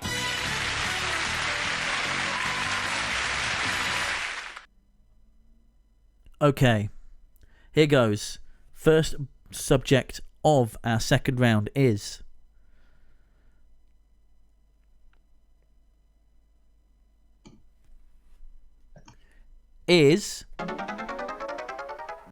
oh. Oh. Okay. Oh, no, it isn't. Right. Bear with me. A moment, please. This is. Yep. I think I'm just gonna. It's all a test. Gotta keep testing. I'm gonna quickly reboot the game. Oh. At least this time it didn't happen with boards, and you'll still have scores from 0. Yes. Yeah, I tried doing it when they were in. So I think it should do. I will double check, but I swear I typed it incorrectly. I'm just gonna double check now. Where are we? 9 people. We had 13, I believe. Yes. Yes. And there's the 10. Only 3 more. Only 2 more. Yeah, so it should be pulling properly. Technical snafus. I'm going to leave some music on while you guys join. I'm just going to quickly grab a glass of water. Be right back. Yes, we're still in need of 2 more people. 1 more from the ones who joined earlier. Let's see. I'm gonna call out some names. Probably right. Samster left. Drahuska is in. Daz is in. Lupine is in. Natter and I'm not seeing.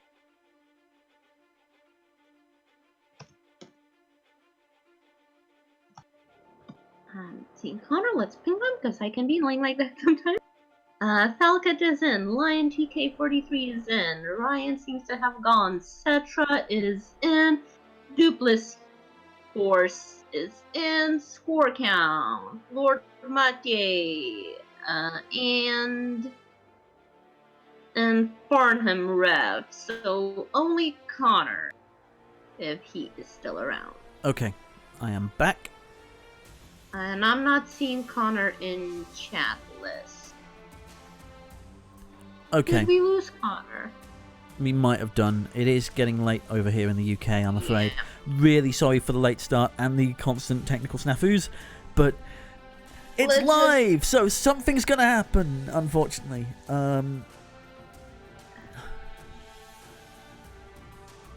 So I'm gonna give another minute for people to join if they want to. Thank you very much for bearing with us and sticking with us through all of the hiccups and flailing that has been going on.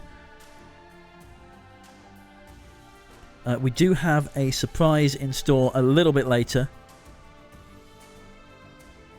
Yeah, so we're probably gonna try at least half turbo mode for this game. Yeah. Not that many factoids, perhaps even just. Yes, we're going to have to speed through this a little bit. Really sorry about that. I mean, you'd be surprised, Farnham.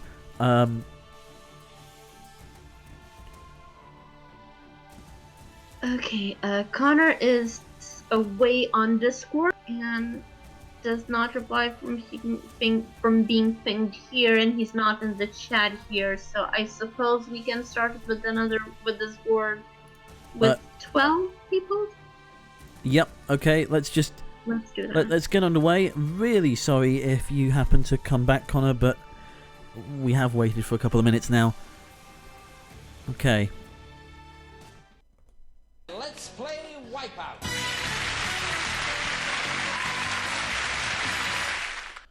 Okay, let's reveal the first category. That's the wrong... Wait, no, I'm... Okay, I know what I'm doing now. I'm accidentally revealing the board instead of revealing the category. That is my mistake. Do you need to restart again? No. Lily. Let's try this again. There we go! Yes! Woo! Finally! Okay, the category is Little Britain. Yes, I figured it out all by myself. Yeah. For this board, we are looking for real places within British Isles, and by real places, we mean towns, villages, hamlets, and civil parishes that exist on ordnance survey maps in England, Scotland, or Wales as of their 2018 print.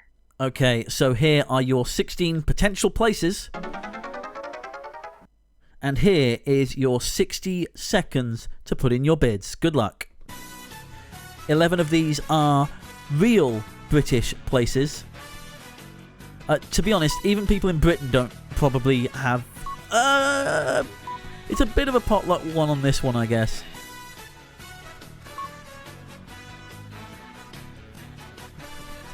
You're not seeing the board. Perhaps trying to refresh.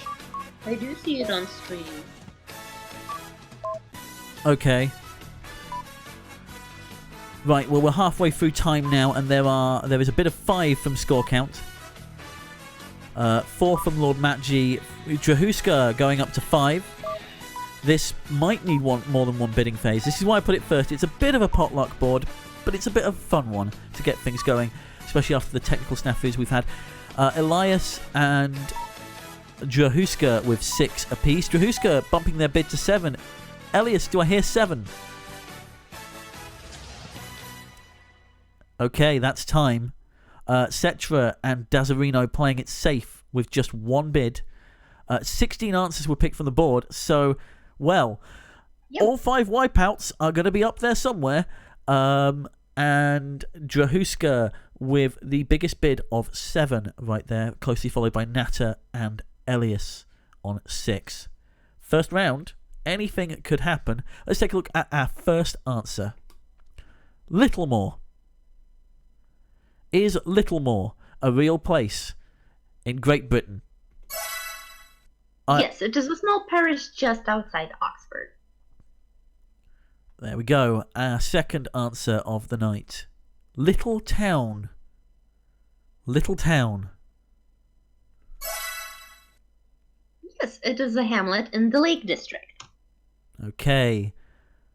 Moving on to our third possible answer. Cetra safe now with 10 points. Lupine, the only one going with little askew. Is there a place in Britain that's a little askew? There might be, but not titled like that. I'm afraid not. There is a place called Askew, but there isn't a little askew.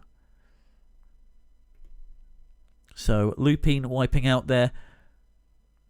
Lupine also chose Little On. Is there a town that is a little on? Yes, there is. And that is a small hamlet in Staffordshire. Yes, this is the reason why we made this the first board. It's a bit of a fun one to have a bit of a guess on. I didn't want to have it on later boards because I didn't want people losing their score to a bit of educated guessing. So, our next one, Little Ford, or Littleford. Is Littleford a place in the UK, or is it just a small car? Yes, I'm afraid there is no Littleford in the British Isles. Next up, Little Comfort. I mean, some of you are feeling a little discomfort right now after being wiped out from that one. Jahuska, would this answer give you a little comfort? Yes, unfortunately you've wiped out, so it's worth nothing to you except a little tick by your name, but little comfort. Yes, it's a hamlet in Cornwall. Cornwall, rather. Okay, Dazarino, Lord Matji, Nata, IKH, Score Count, Duplis, Lion, and Falcon. The majority of you going for this one. Little Norton on the Y. Dazarino's final answer to be safe. Is Little Norton on the Y a real place? This is going to be a low-scoring round, I'm afraid. A lot of you wiping out on that one. We have 3 players with potential scores left. So, little snoring. Is there somewhere in the UK that's a little snoring? Yes, it is a supposedly quiet village on the East Coast. Or not so quiet. Who knows? Who knows? Little over. Do we have somewhere in the UK that's a little over? Yes, we do. Just on the outskirts of Derby. Okay, so nobody really safe so far. Sorry, Cetra is safe on 10 points. That may have been the best option on this board by the look of it, Cetra. Who knows? There are 2 wipeouts still out there. Elias has 3 answers to go. Farnham has 2. Our next one, Little Common. Is there somewhere in the UK that's a little common? Yeah, it is so common that there are 3 of them, most famous one being near Hastings on the south coast. Yes, so Farnham's first correct answer. Still looking for another one. Little Narrow. Do we have somewhere that's a little narrow?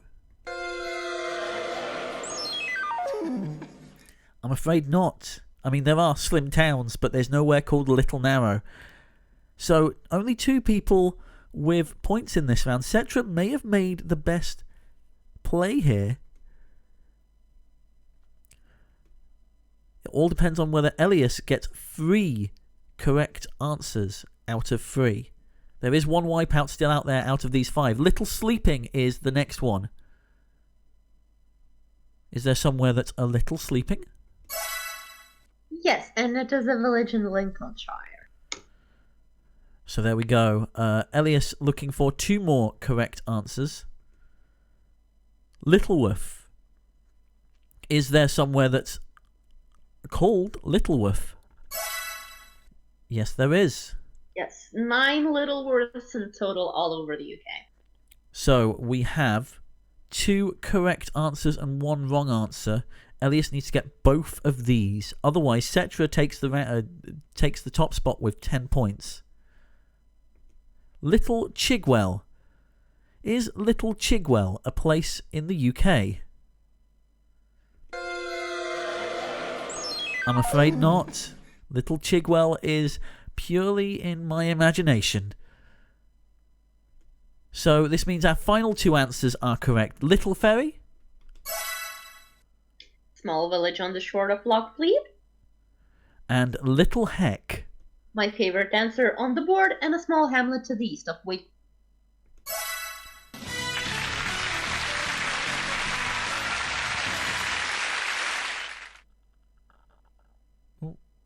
So Elias up to a 200-point lead there, but anything can change over the next 4 boards. Cetra in second place with 10 points. A low-scoring round there, but a nice one to get us started back off again. Our second board tonight is Un-American Horror Story. Yes, so this once again is something of mine.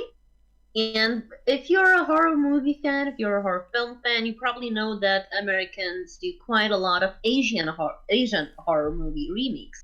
So on this board, out of 16, we're going to be looking for 11 American horror films that were originally done and released by an Asian country first. Okay. The titles that you will see on the board are the ones used for American releases. In Asia, they might have been released under a different title. There will be some films where release year is added. It's for those which have some shared title with other versions, so just in case it causes confusion.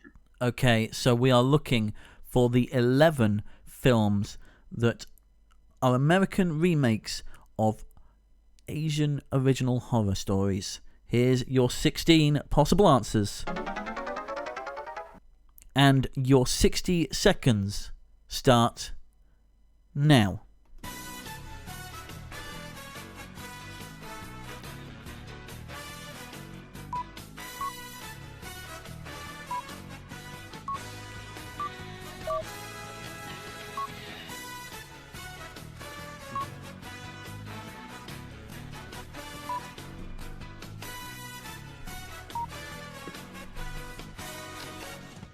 So, a large bid from score count of 4, Drahuska with 4 as well. Elias plumping for 2, Drahuska upping it to 5, Lupin coming in with 6. Just under half the time gone. Lion TK going 5. We're still waiting on a bid from Natta. Natta, are you there? There we go. Natta with a bid of 6. Lupin upping it to 8. Last 10 seconds. Drahuska chasing with 7. And that is time.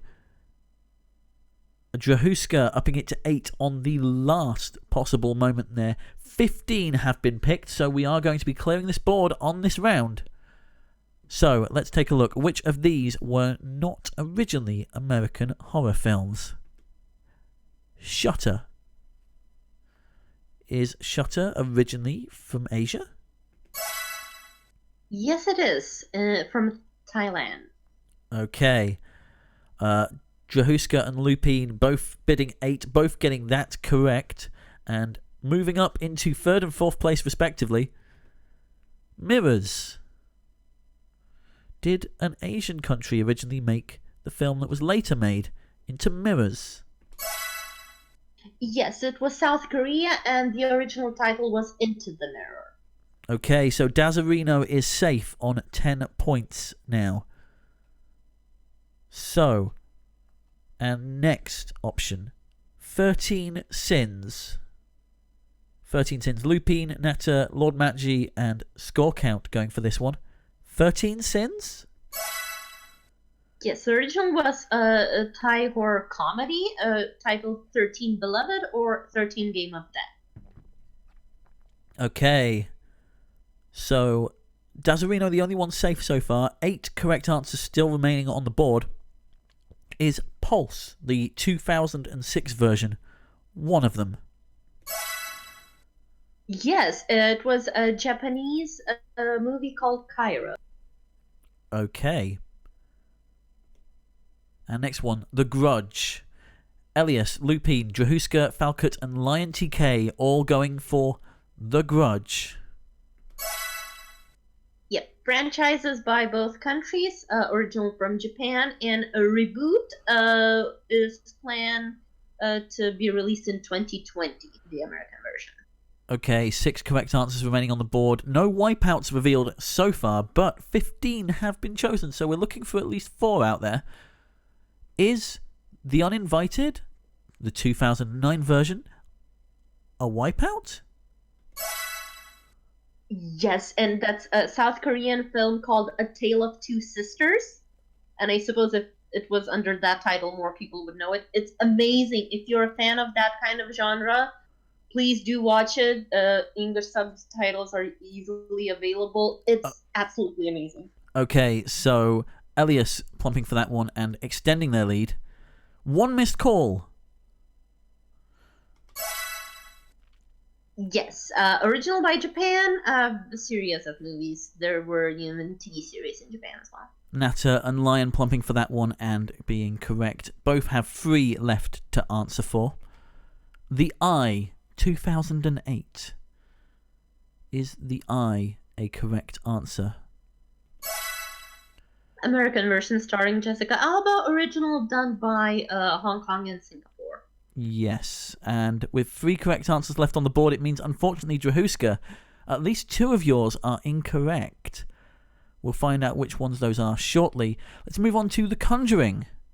Was The Conjuring originally an Asian horror film? Directed by James Wan, I believe, if I remember correctly. Okay, so Cetra, Lord Matji, and Drahuska all being wiped out by that. We've got Dupless Force with 2 answers still remaining. Lion TK and Lupine and Score Count looking for the perfect 3 remaining. Insidious, Score Count, Drahuska, and Falcott going for this. Insidious. And another purely American one. Very good one as well. Okay, moving on to... It's 3-3 now. There are 50% right, 50% wrong on the board. Lion TK and Lupine looking for a perfect score off the back of this. The Ring. A lot of you going for this one. 8 of you, in fact, out of the 12. Was The Ring originally made in Asia? Yes, along The Grudge, one of the most famous franchises to come out of Japan. So, Farnham Ref going safe with that. And next one, Drahuska plumping for The Echo. Yes, original was done by Philippines, titled Sigaw, which in English translates as shout or scream. Yes, and unfortunately, Lion TK, there is only 1 correct answer on the board, and you've got 3 left to go. I'm afraid it means you're probably wiping out. Same with Lupine here. Yeah. But is this the wipeout? Oculus. Oculus. Yep, another purely American one. Okay. 3 answers remaining. 1 correct, 2 wrong. And everybody who's still in has only got 1 selected answer. Rosemary's Baby. 2 of you going for this, Natter and Lion. Natter, the only person with points to lose here, is Rosemary's Baby, an originally Asian horror film. Unfortunately, it's not. Okay, so it's between The Fly and Dark Water. We're going to take a look at Dark Water. Elias and Dupless, the only people with points remaining and answers to go for. The Dark Water. It's another Japanese one. So Elias keeps their lead up top. Dupless in second with 30 points. And then Farnham in third with 10, closely followed by Dazzarino. 4 of you with points as we move into our 3rd round. Oops, I did it. Yeah, so on this board, we're gonna look at inventions, and we will want from you the inventions that were created due to a mistake. Okay, so we're looking So for inventions made by mistake. Here's your 16. Okay. Any further clarifications, Catnip? yeah, so Invent Me had been working on something a little bit similar, but not too similar, or completely on another goal, or just complete pure accident. But their intention was very clearly not what came out. Okay, so unintended inventions. That's the category here. 60 seconds start now. So on the board we have scissors, slinky, dry cleaning, chocolate chip cookies, inkjet printer, popsicles, sunglasses, brandy, crochet hook, champagne, kettle, socks, friction matches, potato chips or crisps as we call them over here, Teflon and post-it notes. Which of these were created by mistake, accident, happy accident, I guess, in a lot of cases? A happy little accident. Lupine the high bid so far with 7. We've got a lot of 6s out there as well. Elias going for 5. Farnham deciding to play it safe with just one answer. I mean, it's worked well for you so far. Who knows what may happen during this board? I mean, if it ain't broke, don't fix it. Indeed, 5 seconds to go, and Drahuska leading the bidding with 8 answers. Natter and Lupine with 7. And then score count with 6. Elias with 5. Our lowest bid from Farnham with 1. So everybody... We could have a second round. We could indeed have a second round. There's only 14 answers. It could go to a 50-50. Chocolate chip cookies. Duplice, Lupine, Falcott and Natter all going for this one. Were chocolate chip cookies made by mistake? Yep. Ruth Wakefield wanted to make normal chocolate cookies and ran out of baker's chocolate, so she broke down some pieces of the standard edible one, hoping they would melt in progress, which they didn't. Okay. So, our next answer. Socks. Natter, score count and Drahuska going for socks. Yep. They were just invented. They were a purposeful invention apparently. Yep. So Natter, score count and Drahuska unfortunately wiping out there. 4 wipeouts left on the board. Champagne. Is champagne an accidental invention? Yep. Monks of Champagne region were fermenting wine, and in colder months the temperatures went really low, so the fermentation process was a bit stopped. And when in spring it began again, excess carbon dioxide inside the white bottles gave the carbonation, and eventually the French decided they like it that way. So, oh god, voice crack. Falcott and Farnham Ref going for that. Farnham Ref playing it safe is now on 20 points, cannot move from there. Falcott with 2 answers still to give.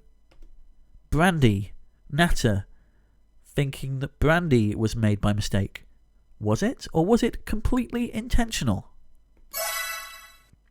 Yeah, so similar to champagne, some Dutch settlers figured out that, shipping space is very precious. They could ship more wine by distilling it and removing water and then adding it back when they reached the destination. And because wine was transported in wooden casks, somehow it chemically reacted, and the resultant product became supposedly even better than just wine and became a separate drink, brandy. Okay, Natter saying that they didn't pick number 12. Let's look at the chat. I am intrigued. I do see a 12 pick by Natter right before the 30-second mark.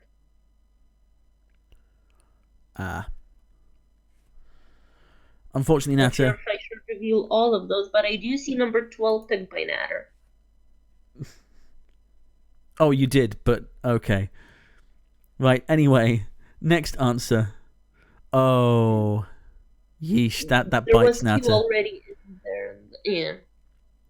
8 of you going for Teflon. Elias, Dupliss, Falcott, Lupine, Cetra, Lord Matji, Natter, and Drahuska going for Teflon. Yep, a chemist, Roy Plunkett, was attempting to make a refrigerant and left some gas in a canister. The gas inside reacted with the iron and had coated the inside of it. And actually, it was so they patented it, started selling, but only about 16 years later, his wife asked for that substance for her frying pan so that the food doesn't stick, and that's how it got there. Okay, so a lot of you getting points on that one. Falcott with one answer left to give near the top. Dupliss with 2 to go. Sunglasses. Drahuska, the only one plumping for sunglasses. Completely on purpose, apparently. Just, Moving swiftly on. Friction matches. Lupine, Elias, Matji, Score Count, and Drahuska. Friction matches, were they made by mistake? Yes, they were. Yes, so a chemist was working on ways to obtain fire easily, and a wooden stick got accidentally dipped in some mixture, and then he tried to brush it off, that mixture, by just brushing it against a stone floor, and it ignited. Okay, so friction matches, totally made by accident. And next one, the Slinky. A lot of you going for this, 10 of you in fact, everybody except Falcott and Farnham Ref. Was the Slinky an accident? Yes, naval engineer was trying to make a meter designed to monitor power on naval battleships. Was working with tension springs. One of them fell to the ground. It kept bouncing from place to place, and here we go. Okay, well, next answer on the board. A lot of you with 3 left to give. 5 correct answers out there. Popsicles. Were popsicles by accident? 5 of you seem to think so. I lost count for a second. Were popsicles by accident? Yes, an 11-year-old kid accidentally left a container of powdered soda and water with the mixing stick still inside. He left it outside overnight, and it happened to be a very cold night. There we have it. So, Elias up top with 1 answer still to go. 4 answers remaining. 4 correct answers remaining. And next one, dry cleaning. Was dry cleaning an accident? Yes, it was. Yes. It was a textile maker, and his maid accidentally knocked a kerosene lamp over a tablecloth. And then that textile maker, Jean-Baptiste Joly, observed that it actually made the cloth cleaner, and the idea was spawned for an addition of that. Okay, Dazzarino getting points there with 1 answer still left to give. And going for crochet hook with Drahuska. Was the crochet hook an accident? I'm afraid... Had to put it in there. I'm afraid not. So Dazzarino wipes out there, meaning we have 2 wipeouts still out there, 3 correct answers. And next one, post-it notes. A lot of you going for post-it notes, 8 in fact. Quite a few up the top. Elias, Lupine, Cetra, Lord Matji, Falcott, and Lion TK. Post-it notes, were they by mistake? Yes, and actually quite contrary, the researcher was trying to create a very strong adhesive, but it ended up being so much weaker, and then later a colleague did this for Choir, a score sheet book, and he got the idea for this. Okay, 2 correct, 2 wrong left on the board. Elias, Cetra, Lord Matji, Falcott, and Farnham all safe. Everybody left in has chosen 1 answer. Score count going for scissors. I'm afraid not. Scissors were a totally purposeful invention. 3 to go. Potato chips, or crisps as we call them. Were they an accident? Yes, they were. That they were. It was invented by a chef, and once a customer sent back his plate of potatoes multiple times, kept asking for them to be more fried and thinner. So the chef got annoyed and went very overboard, sliced them super narrowly, fried them almost to being hard and such, and the customer apparently loved it. So Okay, we have a second round coming up.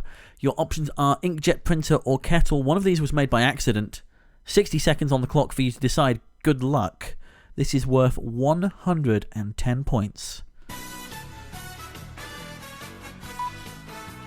Real nail biter here. It is a coin flip. And everybody's forced to give one answer.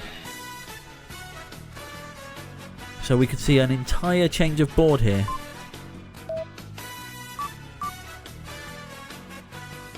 "30 seconds to lock in your answer. Is it the inkjet printer or the kettle that was made by accident?"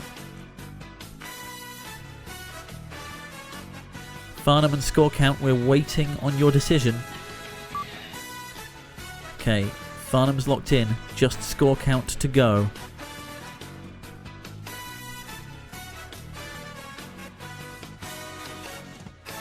Score Count, are you there? 5, 4, 3, 2, 1. I'm afraid, Score Count, that's it. You're out of time. And you don't move, apparently. So, one of these is right, one of these is wrong. A lot of you, the majority of you going for inkjet printer. 8 of you, in fact. 3 of you deciding to go for kettle. Which ones are going to take home the points? Which ones are going to wipe out? Was the inkjet printer a mistake? Yes, it was. So a Canon researcher by accident rested his hot iron on his pen, and then a few moments later, ink was ejected from the pen's point, and this principle led to creation of this device. Okay, so with that, I'm afraid Lord Matji, Nata, and Jahuska, how do you?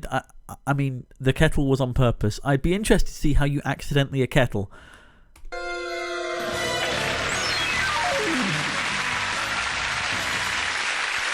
So at the end of that round, Elias out in front with 620, a commanding lead, but we all know too well that that means nothing until the end of the final board. Lupine in second with 390 and then Duplis with 240.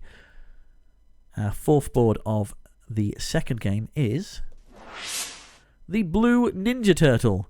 The Blue Ninja Turtle. Oh, it's that one. Yes. I forgot I had that one as well. Yes, so if you can remember, the blue one was Leonardo. So we're going to be looking for artworks that were painted by Leonardo da Vinci. Yes, so any artwork painted by Leonardo da Vinci. Here's your 16. And your 60 seconds start now. We have...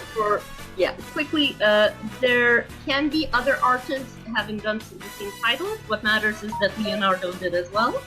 And regarding disputes of attribution, these are either generally or universally as being done by him. Okay. Sorry, I should have done the clarification before I started the clock. My mistake, guys.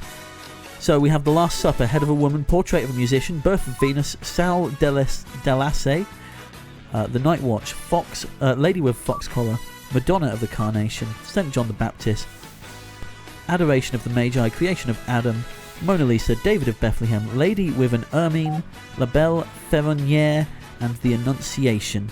Score Count and Elias still to lock in. Some low bids here of 1. Our highest bid on the board is 6. It looks like we are going to be going to a second bidding round potentially. Okay, 12 answers were picked. I mean, it's potential that we close the board here. Score Count, I'm afraid, is out of time. So our first answer, The Annunciation, chosen by Elias. And Elias alone. 620 at risk. Could he go to 630? Yes, he does. Yeah. Painted by Leonardo da Vinci. Our next one, Lady with an Ermine. Ermine. I don't even know how to pronounce that. Drahuska going for this one, and this one alone. Painted by Leonardo. And next one on the list, portrait of a musician. Elias, one of your 5 remaining answers, and you alone going for this. And it's correct, taking you up to 650. The Birth of Venus. 3 of you going for this. Farnham, Jahuska and Lord Matji. The Birth of Venus. That was done by Botticelli. Sorry, could you repeat that? That was done by Botticelli. Oh, it's Botticelli. I'm pronouncing things weirdly tonight. So, Farnham, Lord Matji and Jahuska wiping out their score count, also wiped out earlier. No one is safe as of yet, so we'll keep on going. David of Bethlehem. 2 people wiped out went for this. Is it a painting by Leonardo da Vinci? Created by me, as in I made up the title. Okay. I thought you were going to come out as an artist then. No, not that kind. Okay, so our next answer. St. John the Baptist. Elias, Farnham, Natter and Jahuska going for this. St. John the Baptist. Is it by Leonardo da Vinci? Yes, it is. The Night Watch. Farnham Ref, the only one going for this. The Night Watch. No, that was actually painted by Rembrandt. So, 2 wipeouts left out there. Is the Adoration of the Magi one of them? Natter and Dupulis both going for this. The Adoration of the Magi. Yes, it is. Madonna of the Carnation. Elias and Elias alone going for Madonna of the Carnation. Yes, and extending their lead further with that one. Elias, Dupulis, Falcott, Natter and Farnham all going for The Last Supper. Was The Last Supper by Da Vinci? Indeed it was. One of his most 2 famous works. The Mona Lisa. Everybody going for the Mona Lisa. Of course. Of course it's by Da Vinci. There we go. So, everybody in the top 5 is now safe. Elias, Lupine, Dupulis, Falcott and Cetra. Lion has 1 answer still to give and Jahuska has 1 answer still to give. Lion and Jahuska went for The Creation of Adam. So we are going to be having a second bidding round. Was The Creation of Adam by Leonardo da Vinci? No, that was by, as Cetra put it, the Orange Ninja Turtle, Michelangelo. Okay, so with that, there are 3 correct answers, 1 wipeout out there. Your 60 seconds to put in your next bids starts now.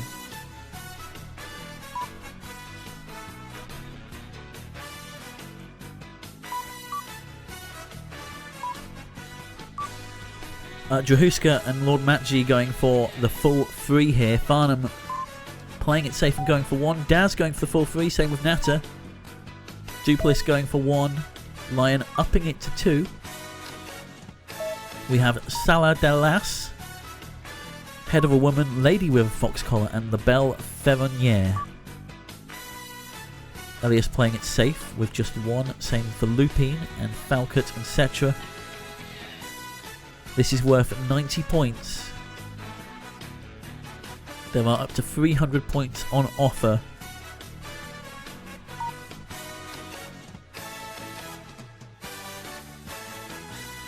Everybody's answered now. We're just waiting for any final bids. Going, gone. Okay, so 4 answers were picked, which means we are closing here. Sal del As. I assume that's how it's pronounced. I might be doing it wrong. Sala della Asse? That's my guess. Sala del Asse. Okay. Elias, Dupulis, Natter, Farnham, Lord Matji and Jahuska looking to gain 90 points from Sala del Asse. And Elias remains at top and is safe. Dupulis gaining 90 points there. So, 1 of these is wrong, 2 of them are right. And Daz is guaranteed out. The Belle Ferronniere. Is the Belle Ferronniere by Da Vinci?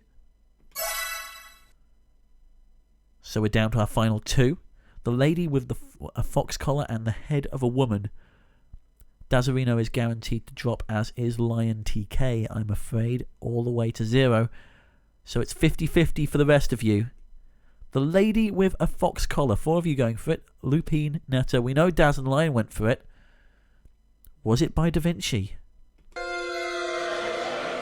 Another one made up by me, because we have one with a ermine, so why not? Okay, well, there we go. This is just a formality now. Duplis, Falcott, Cetra, Lord Matji, Drahuska, and score count. The head of a woman, giving you that point boost you need. And at the end of that round, 4 of you have wiped out.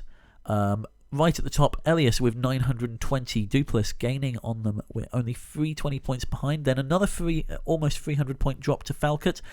But we do have one final board to go. And it is cheaper by the dozen -1. Cheaper by the dozen -1. Yeah, so I'm hoping to see an 11 bid here from someone. The question is about team sports, and you will have to name 11 team sports that have at least 11 players on the team. So we're looking for any team sport with 11 players on a single team, or more. Yes, so 11 or more players on the team as defined by their respective official organizations. Players counted at the start of a game, including goalkeepers and such, but not accounting for substitutes or field dismissals by a referee. Okay, so, Farnham, this is your round, right? This is sports. You have to make an 11 bid. So here we go. Here are your 16 possible answers. We're looking for any sport with 11 or more players on the team at one time. Your 60 seconds start now.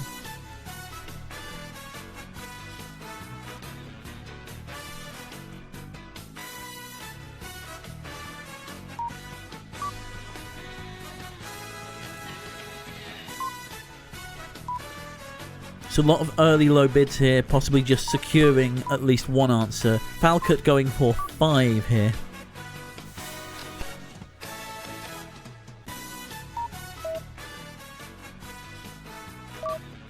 Farnham going for 10. Just 1 off that perfect score. Score count. Parents. Score count and Natta, we're still waiting for an answer. Elias playing it safe with just the 1.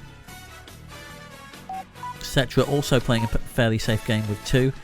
10 seconds to go. Well, less than 10 now. 5. Well, Drahuska there with 8. And quite a few 5s out there. Natta with 6. So there's some high bids out there. 10 from Farnham, 8 from Lupine, 8 from Drahuska, and then Natta with 6. 3 5s. And then we have 1 from Elias. And Farnham says some of those are guesses, so... Oh, this will be interesting. So, unfortunately, score, I'm afraid, ran out of time. So, which of these sports have 11 or more players on a team? We're going to kick off with hurling. Duplis, Farnham Ref, Lupine, and Natta going for hurling. 15 players per team. 15, okay. Next up, kabaddi. Does kabaddi have more than 11 or more players on a team? Only 7. So Drahuska wiping out there, I'm afraid.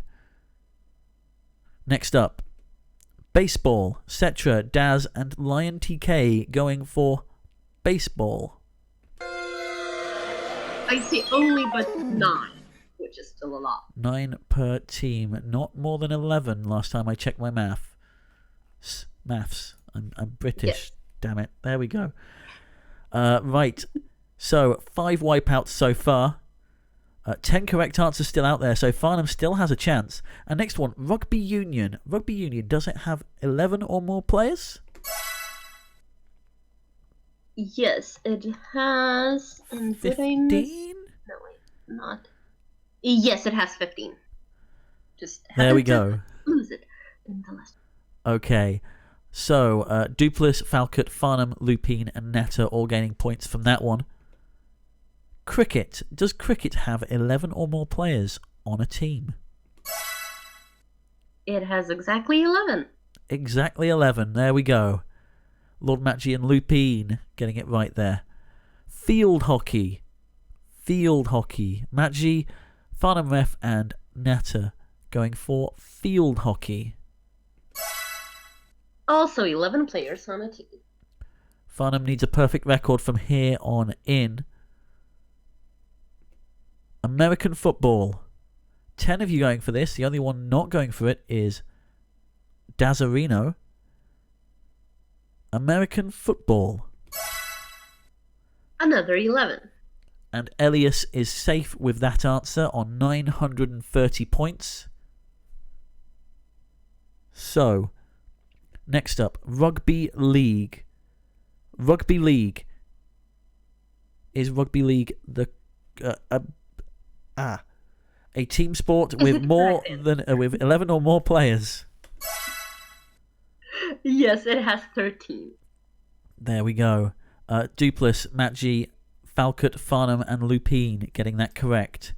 Gaelic football. Farnham, Lupine, Netta, and Drahuska going for this one. Gaelic football.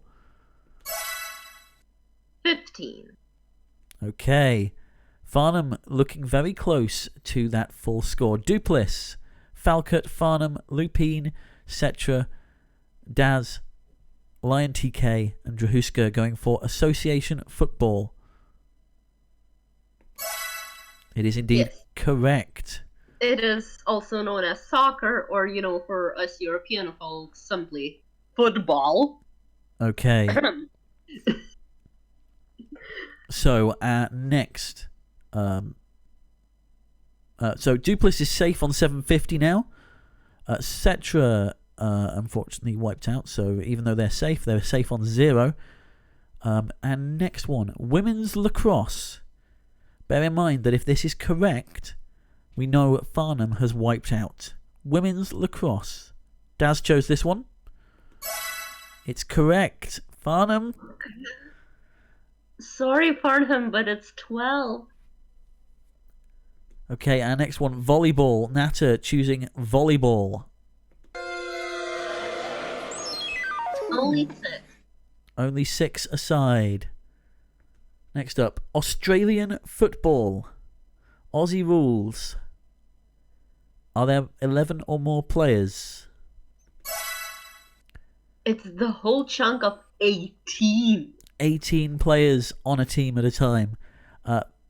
Falcott, Lord Matchy, and Lupine going safe with that one. Drahuska has chosen all 3 of the remaining answers, and Farnham has chosen 2 of them, so we know that both of them are wiping out here. Field lacrosse. Field lacrosse, or also known as men's lacrosse, is only 10. It's only 10 on a team at a time, unfortunately, Farnham. Shinty. This is all the formality now. Shinty. Yes, it's 12. Which means that softball is our final wipeout.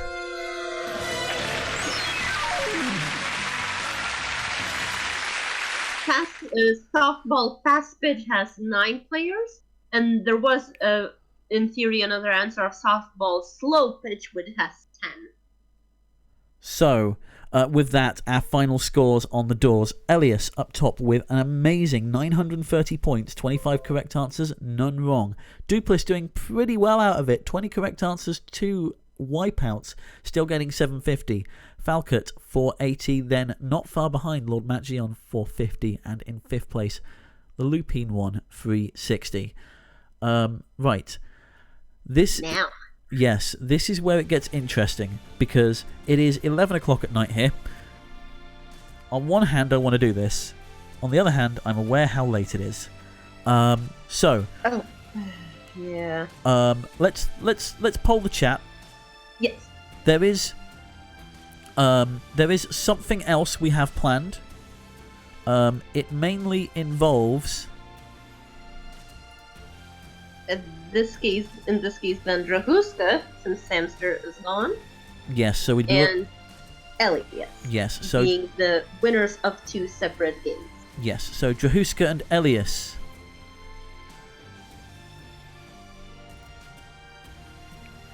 Would you be up for a head-to-head? Old Wipeout style. I mean, feel free to play along in chat. Yeah, this is not gonna be Twitch plays proper. Just, you play for fun. No proper inputs with bots. Okay, I'm just requesting both of you so you can join the call.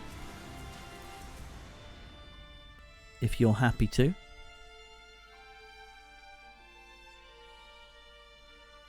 So who's who was our second one? Drahuska and Elias. Drahuska? Okay, bear with me. Drahuska, where are you, Drahuska? Are you in the Discord? Yes, you'll be in chit chat. Elias can do call. It can or can't?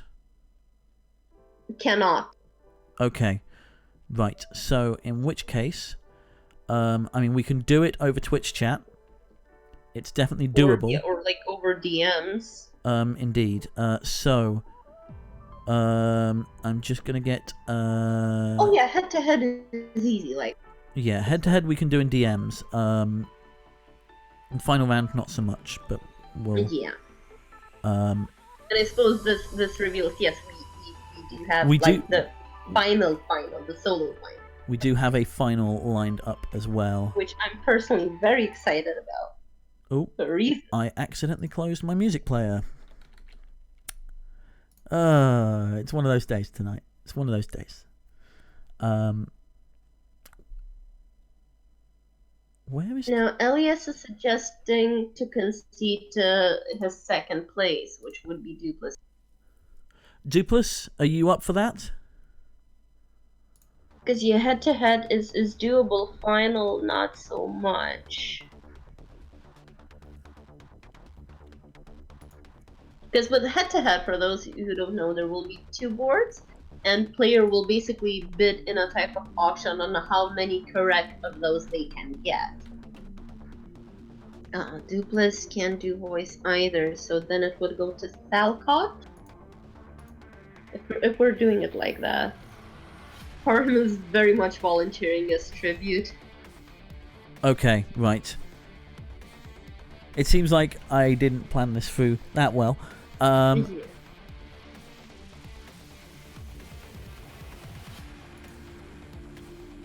Of course. Right, in which case, Farnham. And, okay, who wants to play a head-to-head? Who wants to play a head-to-head? Let's just put it out there. Drahuska said they're in.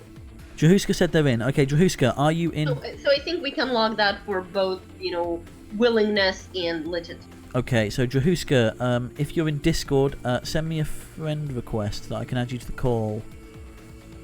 'Cause it's kind of important that you see things.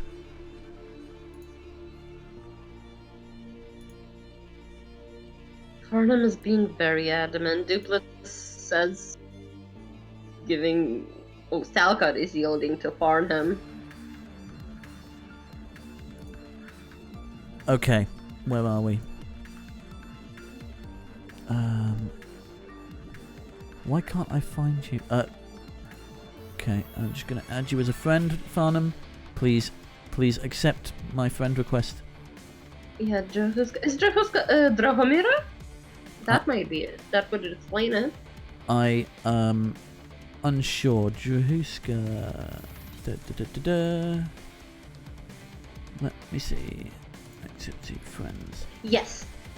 There we go. Accept. Yes, I see Right. Steam and Twitter's and so Dragomir Valkova on Ash's server. Okay, right. So let me add them to the call.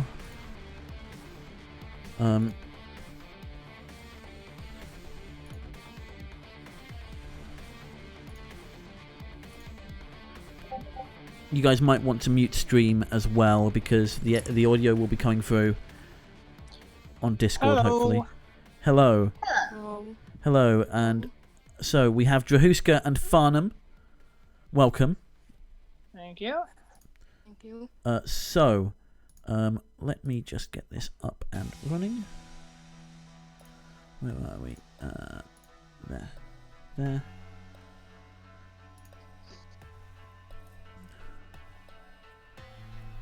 Okay, so let's hope this works.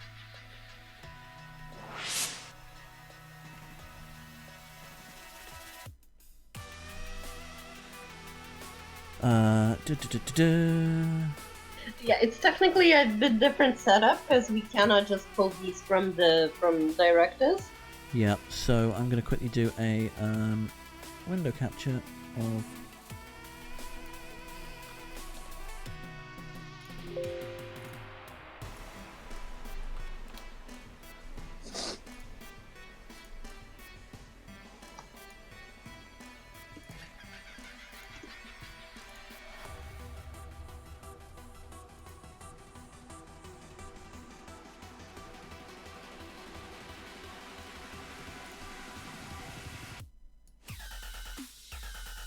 Oh, that's a bit sharp, isn't it?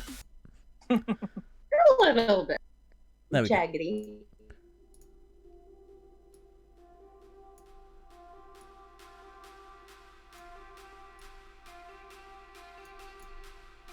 Okay. Can you guys let's do this as well. We'll need to screen share. Yes, I'm doing that. It's going to be a bit lower quality than usual. Can you guys see that? Yeah, I can see it. I can see it on my PC as well. So I'll just look at that rather than. Yeah, I mean we Yeah. only need to screen share for the. Oh, hello. What's this? Do I need to come out of Twitch? I mean, it's up to you. I can stop screen share. This is more for the final round. I'm just checking that this is working. Okay. Okay. I'm going to stop screen sharing for now because it is starting to mess with things slightly. Also, may I suggest we make a new group because this has all the old chat, Oh, which does it shoot. with questions and all other kind of Yep. I can't see anything. direct messages. Oh, yep. Okay. I can't see any of the direct messages. I'm Let me on Discord on my mobile. quickly. I'm just going to quickly kick you guys from the group. Really sorry, and then. We'll try again. Yeah, sorry about that. My mess up. Right, let's. I keep forgetting that it's this one.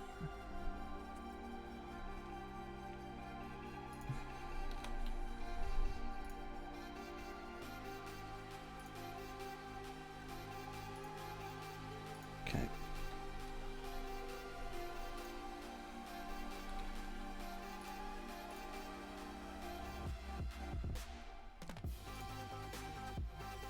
Okay, there we go. That's better. Sorry about that.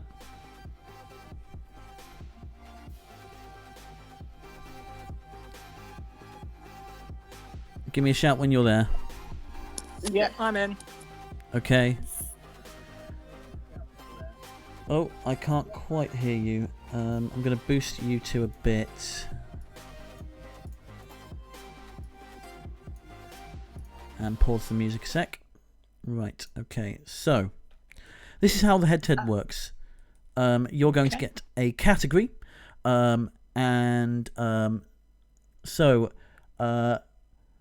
I believe Drahuska gets first pick on this, as they finished highest. So the category is Mama Loves Mambo. On this board, you will see 12 answers. 4 are wrong, 8 are right, so 4 wipeouts on the board. How this works: you go back and forth, bidding how many you think you can get right, until one of you turns around and goes, name them. The person then has to reach their goal. So in this case, for instance, if I turned around and said 4, Catnip would have to say 5 or make me name 4 things on the grid that are part of this category. So, Mama Loves Mambo, let's take a look at our grid. So it's similar to Who Dares Wins. Kind of, yes, except you're limited in options. Not only that, but if you get it wrong, the opposing player has to give a correct answer in order to score the point, and we keep going until a final correct answer is given. So before bidding, we should probably reveal what the question is. Yes, so the category is Mama Loves Mambo. Catnip, what does that mean? The short version is we're referring to Lou Bega's song Mambo number 5. And you're gonna have to tell which 8 or whatever number you choose of these female names were mentioned in that song. Now, it is this Lou Bega's version released in 1999. The chorus mentions seven female names, and the first verse also mentions 4, 2 of which overlap with the chorus one. So in total, 9 unique female names. And also no spelling tricks involved, so you don't have to worry. It's either the name was in the song or not. Spelling is not an issue in this case. There we go. Okay, that's better. Okay.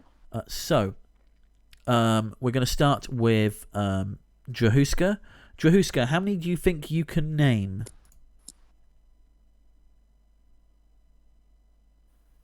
I think 4. 4. So our first bid is 4. Farnham, do you think you can name more than 4? 5. 5. So do I hear a bid of 6, Drahuska? Alternatively, you can ask Farnham to name them. Name. Okay. So Farnham is about to take on our first board. Mama Loves Mambo. Okay, so your first answer, please, Farnham. Sandra. Sandra. Is Sandra part of Mambo number 5? Yes, Rather, they are. there was a little bit of Sandra, as he put it, in the sun. By the way, can you guys hear the sound effects okay? Yep, hear Okay. loud and clear. Fantastic. Can Stream hear the sound effects okay? While I'm waiting for that answer, Farnham, can I take your second answer, please? Chat confirms. Okay. A little bit of Tina's what I need, so I'll go with Tina. A little bit of Tina. Was there a little bit of Tina? Yes. A little bit of Tina is what I see. Okay. Okay. 3 left to get. Farnham. Rita. Rita. Was Rita part of Mambo number 5? Now it is Rita all you need. 2 left to get. 2 more correct answers. Jessica. Jessica. Was Jessica in Mambo number 5? A little bit of Jessica, here I am. So 1 correct answer stands between you and the first board. Pamela. Pamela. Was Pamela in Mambo number 5? Yes, she was. Congratulations. So that's 1 board to Farnham. Plays Drahuska's 0. And I'm actually very impressed with Pamela because that was one of the names from the verse line. Yeah, so if we go... Not from I am now trying to work out which slide I'm on. There we go. Second category, and Drahuska, you need to get this to stay in. It's the first two boards to take this. Our second category is AKA. All of the names you're about to see. These ones here are real names of A-list celebrities. Well, A-list in inverted commas, I guess, depending on your definition.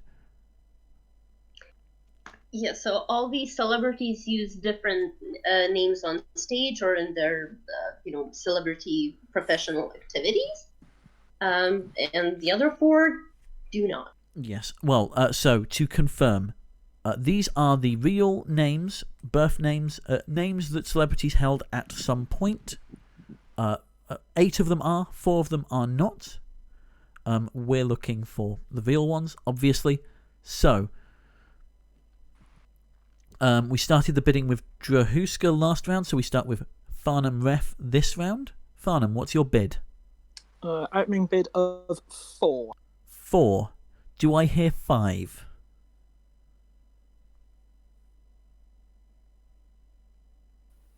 No. No? Okay, so Farnham, name 4. Damn, I was trying to go for a double bluff there. Well, good luck with this. There are 4 wipeouts out there. You have to avoid them in your 4 options. What are you going to go for first? David McDonald. I think that's David Tennant. David McDonald. Is it David Tennant? And yes, it is exactly David. Yes, indeed. So a good start. 3 more to go. Maurice Micklewhite. Maurice Micklewhite. Is Maurice Micklewhite completely made up, or are they a celebrity?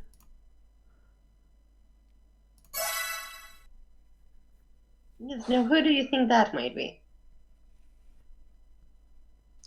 Got an inkling it might be Elton John. No. No, it is Michael Caine. Oh, yeah. So 2 more to get. Where are you going to go next, Farnham? Right, I'm gonna. Right, those are the only 2 that I knew. Oh. So all you got to do now is avoid the 4 wipeouts. Right. Okay. Odds are in your favor. Ish. Am I right in thinking if I get one wrong, Drewska still has to name one? That is correct. We will But go back. only one. We will go back and forth until one of you can name a correct answer. Right. In the event that all 4 wipeouts are chosen, which has never, I think, happened in the history of the TV show, then we will work something out from there. I believe we will basically give 0.1 of a point to the person who chooses the correct answer because it's kind of so easy, and go to a third board. Yeah, that would end up being me because it would be we'd both give 2 incorrect answers. Correct. So Yeah, so this one would be sort of a draw, and we would go to the third board. Yeah, that'd be.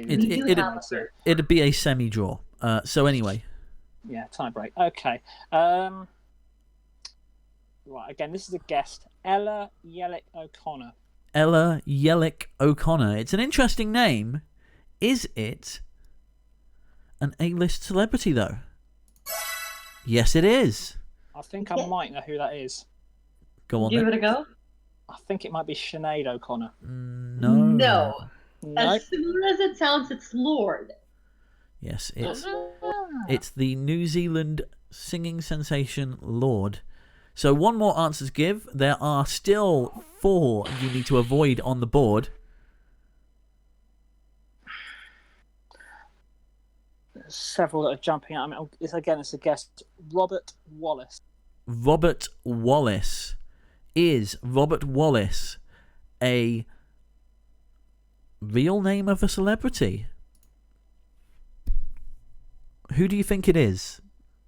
I don't know. Also, I realise I'm really sorry, stream. I managed to bash my mic. Okay. Robert Wallace. I'm afraid I completely made it up. As I was hoping people would think it was Bruce Willis. No. So Drahuska, we go to you. You need to name just 1 correct answer on the board to take the round. There are 3 incorrect answers out there and 5 correct ones. Karen Johnson. Karen Johnson. Who do you think Karen Johnson is? Don't know. Okay. Well, let's find out if they are a celebrity. Indeed they are, and that's one played. apiece. Catnip, who is Karen Johnson? He is Whoopi Goldberg. Yes, she changed her name to Karen Johnson when she started acting. Yeah.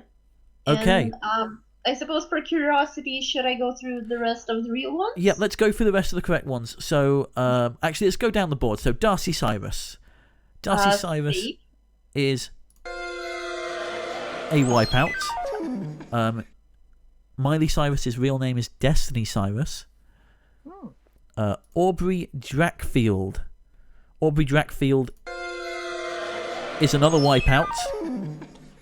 I thought Nicholas Coppola might have been a correct one. Nicholas Coppola, you think? Well, I thought that might have been. That is in fact Oh no. Nicolas Cage. Yep. He is, I believe, a nephew of the Francis Coppola. Okay.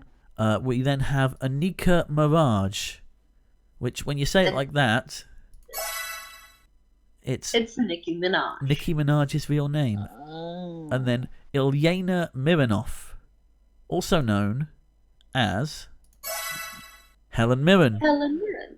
And Callum Harrington. Who do you think Callum Harrington is? Kit Harington? I think. So I can reveal it's No. completely made up. It's I was hoping people would go towards Calvin Harris for that, or Kit Harington as well. Finally, Mark Vincent is Vin Diesel. Indeed, Samster. So we go to our final board. I knew the David Tennant one because I remember an interview he did on Top Gear, and it was basically about how he had to change his original name because there was already an actor with that name. Indeed. So he had to change it to something else. Wasn't that Hugh Dennis' story? No, may well have been. It's the same for a lot of actors, in fact. Fair. He basically looked in some sort of magazine for a name to use, and that's how he got it. So, yeah, random knowledge there. So we go to our third board, and Drahuska starts the bidding on this one. The title is We Are Very Amused. Catnip. Yeah, so we are gonna look for muses, the names of the muses in Greek mythology. They are the inspirational goddesses of literature, science, and the arts. There were 9 of them in total, and well, there might be some discussions involving alternatives, but we are taking the usual, what's called classical understanding, as firstly written in Hesiod's Theogony. Also, spelling tricks are not involved. I feel like I always need to specify. That's Okay. better one. So here are your 12 options. We go back to Drahuska for the first bid on this one, if I remember correctly. I bid last time, so yeah. Yep, so Drahuska, we are looking for the names of Greek muses from these 12. I think 4. Okay, Drahuska going for 4. Farnham, do I hear 5? No, name them. Okay, Drahuska, we're looking for 4 to take you through to the final round. Drahuska. Cleo. Cleo. Is Cleo a muse? Yes, they are. 3 to go. Calliope. Calliope. Calliope, are they a muse? Indeed they are. Catnip. Yeah, so Cleo was the muse of history, and Calliope of epic poetry. Okay, so 2 to go, Drahuska. Eureka. Eureka. Yes. Okay. Is Eureka a muse? I'm afraid not. No, it's just the famous exclamation by Archimedes. So, we move to Farnham. We only need 1 correct answer from you to take the board and go through to the final. bit of an educated guess. Terpsichore. Terpsichore. Yeah. Terpsichore, I Okay. think. Yeah. Are they a muse? Yes, they are, and Farnham takes the board, which means Farnham goes through to our final. Unlucky, Drahuska. Unfortunately, well it wasn't played, meant to Drahuska. be. That was a really good game. Really good. So Congrats. So we move on to our final now, and hopefully this works. So I need to quickly set up screen sharing again. While you're setting up, I'm gonna go through the rest of the muses. So Terpsichore or something like that was the muse of dance. Then we had Euterpe, who was music, song, and lyric poetry. Erato was love poetry. Melpomene was tragedy. Polyhymnia, obviously, the muse of hymns. Thalia, a muse of comedy, and Urania, muse of astronomy. Okay, so where? Yeah, the Hymnia one, I thought, yeah, that's likely, and the Urania one, obviously, because obviously there is the planet called Uranus, so I thought that was a possibility as well. Yeah. Okay, so here's how the final. So the final. You have two categories to choose from. You've got cat got your tongue, or tip up a penguin.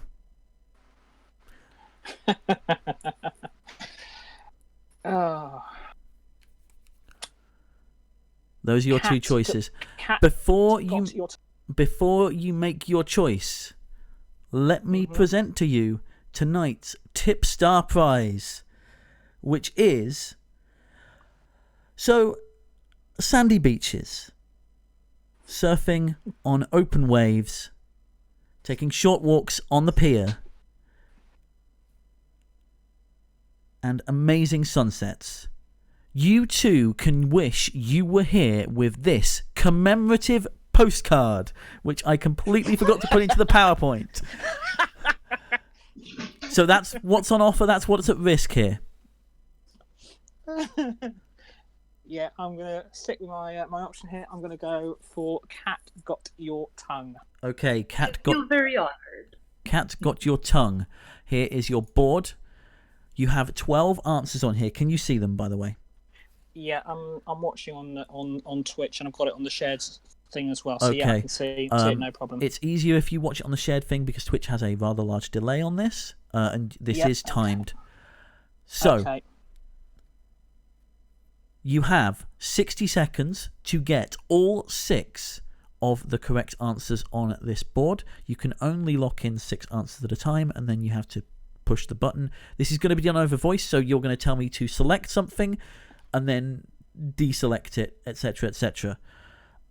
Catnip, what are we looking for here? So we are looking for the words meaning cat in foreign languages, either the male or the female of the species. Yes, so we're looking for any foreign language translation of the word cat. So your 60 seconds are on the clock. Yep. You have a minute to win it. You have to get 6 right. And you can only select 6 answers at a time. Are you familiar with how the final round works? Yeah, I can only have a maximum of 6 selected. So if I want to swap it, I've got to take one off, then put one on. Yes. Yeah, and basically you're telling me what to do at this point. So, 60 seconds on the clock. Are you ready? Yep. Good luck. Go. Select Felix. Select Chat. Select Kisser. Select Kata. Select Kaz. And Maxka. Maxka. 4. Take off Kata, put on Catulus. Catulus. 4. Okay, take Catulus off, put Katniss on. 4. Oh god. Right, take Katniss off, put Kuching on. 5. Okay. Take Maxka off and put Catalo on. Catalo. Down to 4. Right. Take Catalo off. Put Maxka on. Take Kisser. Put Catinus on. Catinus. What were you taking off, sorry? Yeah, that's right. That's what I wanted. That's 7. What were you taking off? Kisser. Kisser. I'm afraid that's only 5. Which was the one that I missed? So, your correct answers. Catnip, if you wish to do the honours. So, the ones that you have is Matska, which is Hungarian. Mm-hmm. Katinas, very honorably, is... By the way, as I pronounce it, you can probably guess it's Lithuanian. Yeah. Kaj is Breton. Wow. Felix. There was a cat Felix in TV series, but as a word, it's Latin for left. That was the one that threw me. Yeah. Kuting is Javanese, or I believe also Malay. Chat or Chat. I think it's French. Yeah. Yeah. And the other remaining one is actually Kissa. It's Finnish and Swedish. And to prove it, there it is. So so at some point I had those selected. Yes. At various points you had those selected. Unfortunately, you didn't have them all at once, I'm afraid, which means, unfortunately, you go home with nothing. Have you had a good time, though? I've had a very good time. Okay. I've actually won on quiz night. Hey! Woo! So, with that said, this bit's been really good fun, and I hope you don't mind me saying on behalf of everyone tonight, it's been a really good show. We know you've had a lot of technical issues, but no, you've both done really, really well tonight. So really well done. Well, thank you a lot for very much. And with that said, all I can say is thank you all very much for sticking with us throughout the horrendous amount of technical difficulties and the long amount of time that this took.